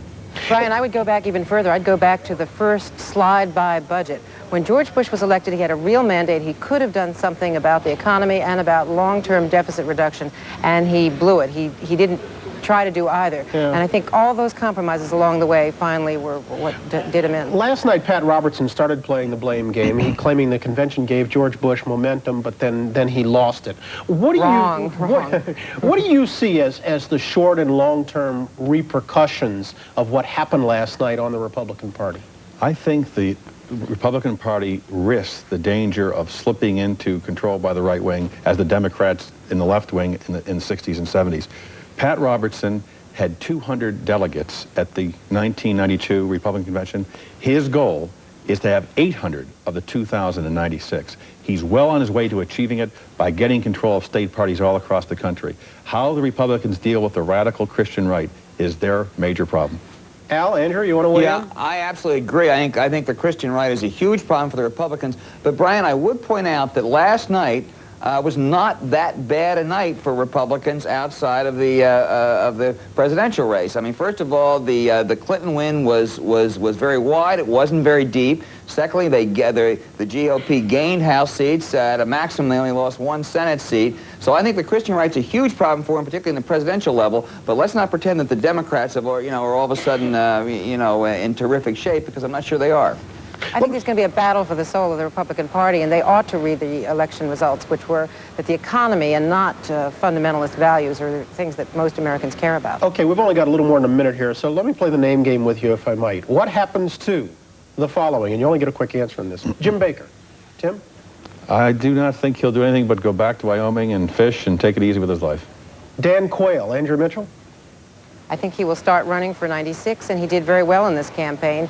He will be trying to shape a campaign for 96. Richard Darman. Al Hunt? I think he'll probably go back to work for some investment banking house and make sure he gets the word out of why if only George Bush had listened to him, he could have won re-election. Dick Cheney. Tim Russert? I think Dick Cheney will run for the Senate from Wyoming in 1994, replacing Malcolm Wallop, who will step down. We don't want to go over the list of what each of you said and when, because we couldn't stand so much gloating in one place. If you went back far enough, Brian, you'd be okay. But I do want you each to give me 10 seconds on what was the biggest surprise of the night to you. Tim? I think the absence of coattails for Clinton, why he was not able to pull in a few senators like Abrams and Aucoin, and I was rather surprised by that. Andrew Mitchell? The failure of a real anti-incumbent vote. I really thought that the Perot voters, who might have been afraid to vote for Ross Perot for president, were going to turn on a lot of House and Senate incumbents. Al Hunt? Yeah, I expect to see, as I said the other day, some stunning upsets last night. There really weren't any stunning upsets. I thought some senior Democratic chairmen would lose. They didn't. I'm a little surprised. Okay. Guys, thanks very much. Get some sleep. Only 4 years of 96, Brian. I know. Hey, we got special election coming up next month. Yeah, we got it all. We got it all. Cards and letters are pouring in. Thanks, guys. Back in a moment. Some final notes for a Wednesday morning after a break. This is Today on NBC.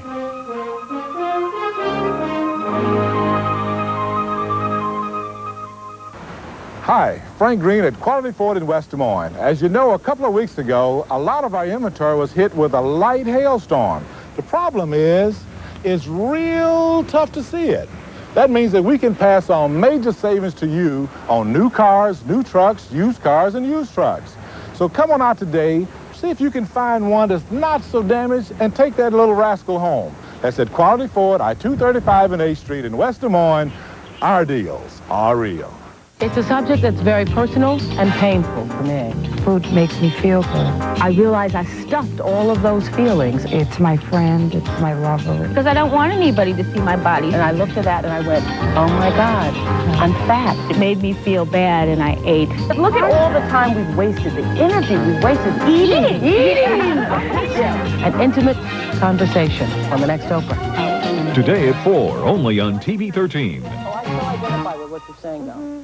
It's the new home for the biggest names in country music, and it's in our backyard. The Man in Black, The Streak, The Rhinestone Cowboy, The Coal Miner's Daughter, and The Outlaw are all here. Thousands of Central Iowans are making the journey to Branson, Missouri, and recently so did News Center 13's Lori Groves. I'm Lori Groves. And I'm Mel Tillis, and I want to invite you all to come on down to Branson. Dancing in Branson, a News Center 13 special report Monday at 10. Every morning, everywhere, when the sun wakes up the sky, let Folgers be there to open up your eyes. Nothing that aroma cannot do. Waking you and me, waking everyone in harmony. The best part of waking up is Folgers in your cup.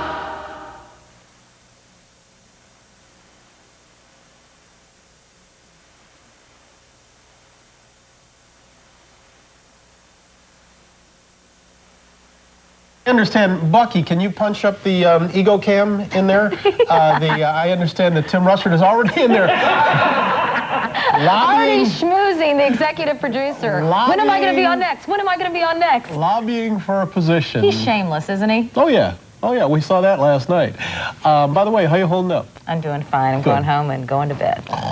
That does it for us on this day. We'll leave you on this morning after with some of the scenes from last night. Take care. We'll see you tomorrow. Happy trails to you until we meet again. My role in life is that of the grain of sand to the oyster. It irritates the oyster and out comes a pearl. I have been your grain of sand that you chose. It has been an honor to be your grain of sand in this process. And we will continue to work together to make pearls as necessary in the future. Fair enough?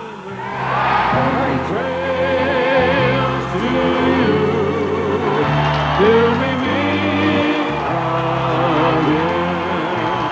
So I'm down and so I'm out. I just called Governor Clinton over in Little Rock and offered my congratulations. He did run a strong campaign. I wish him well in the White House, and I want the country to know that our entire administration will work closely with his team to ensure the smooth transition of power. Today, the steel worker and the stenographer, the teacher and the nurse had as much power in the mystery of our democracy as the president, the billionaire, and the governor. You all spoke with equal voices for change. And tomorrow we will try to give you that. Welcome aboard the great ship USA. We're about to embark on a new journey together, and it's time for us to go.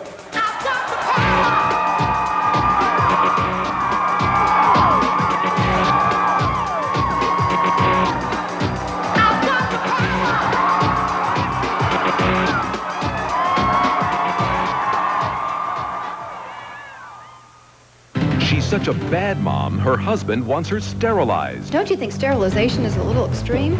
Give her a chance to prove herself. You decide, next time on Faith Daniels. This is a News Center 13 update. Good morning, I'm Stacia Strand with this live news update Wednesday, 4th day of November, about 30 degrees at this hour. America waking up to a new president. Bill Clinton, of course, will take over the White House in January. Here's a look at how Iowans voted in the presidential race. President-elect Clinton taking 44% of Iowa's votes, and President Bush coming in with 38%, over 502,000 votes for Bush to Clinton's 582,000. So 7 electoral votes from Iowa turned over to Clinton. Of course, nationally it was a better night for Democrats than Republicans, but in Iowa, voters delivered a huge victory to Republican incumbent Senator Charles Grassley. Grassley coming in with 72% over Lloyd Jones, 28% there. We have a reaction this morning from both Grassley and Lloyd Jones. I thank the people of Iowa for this vote of confidence in what I've been doing. And let me assure you that even with a victory like this, I don't intend to assume anything, and I'll keep on doing the good job that you have given me a vote of confidence for. Challenge Charles Grassley. We knew it would be an uphill battle. And when I decided not to take PAC money, we knew it would be even harder. But we weren't wrong in that decision. One of Iowa's closest races and a closely watched race was that of the 3rd District between Republican Congressman Jim Ross Lightfoot and Democrat challenger Elaine Baxter. Here's how that race shaped up. Lightfoot survived a strong challenge from Baxter, coming in with 51% of the vote over Baxter's 49%. Another close race was in the new 2nd Congressional District, which pitted 2 incumbents against each other. In the end, Republican Jim Nussle mustered enough votes to win a 2nd term over Democrat Dave Nagel. Again, with all the precincts reporting at this hour, Nussle grabbed 51% of the vote. narrow victory over Dave Nagel's 49%. A big item on Iowa's ballot, the Equal Rights Amendment. It was so close last night that a winning side could not be projected until early this morning. You can see the numbers here. The Iowa ERA defeated by a narrow margin. Iowa ERA no votes 52% to the yes votes of 48%. Now, the anti-ERA forces plan to hold a news conference at 1 o'clock this afternoon in Des Moines. This is the second time voters rejected an amendment in Iowa. A big night for Prairie Meadows. A look at the numbers now for and against Public Measure A. You can see there 57% for the casino gambling measure and 43% voting no on Measure A. We want to, we'll of course have all the reaction to post-election coverage coming up today on our noon news. We do want to remind you to tune in tonight to News Center 13 at 10 o'clock. Kathy Saltero begins a very special series of reports, 48 Hours Homeless. You won't want to miss that. Scott Mayo has a cold forecast for us. You will want to stick around for that, and that's coming up next. You'll find terrific savings this week at Walgreens. Monistat 7 is on sale. Cream or inserts just $14.99. They're $11.99 after rebate. Carefree Panty Shields are only $1.29. They're free after rebate. Auto-inflate or finger digital blood pressure monitors. Your choice, just $59.99.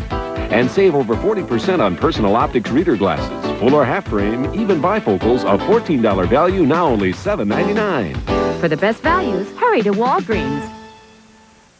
Well, this Wednesday morning, it's a little nippy out there. We're starting off at 30 degrees, cloudy skies, our wind coming in out of the northwest at 15 with gusts up past 20 miles an hour, dropping our wind chill down to around 9. Our forecast calls for a slight chance of flurries out there for today. Mostly cloudy skies. It will be overcast for a while. 33 degrees for an afternoon high temperature. And tonight we cool off nicely down to 24 degrees, mostly cloudy skies, and another chance for some snow flurries. Take advantage now of rebates, 7% financing, and 5 years parts and labor free on American Standard high-efficiency heat pumps, add-on heat pumps, and furnaces. Call Northway's Conditioned Air for details on these offers, and be sure to ask about the American Standard heat pump, the machine that is 2 machines in 1. It heats and cools your home. When you want quality, reliability, and high efficiency, ask for American Standard and Northway's Conditioned Air. American Standard, built to a higher standard.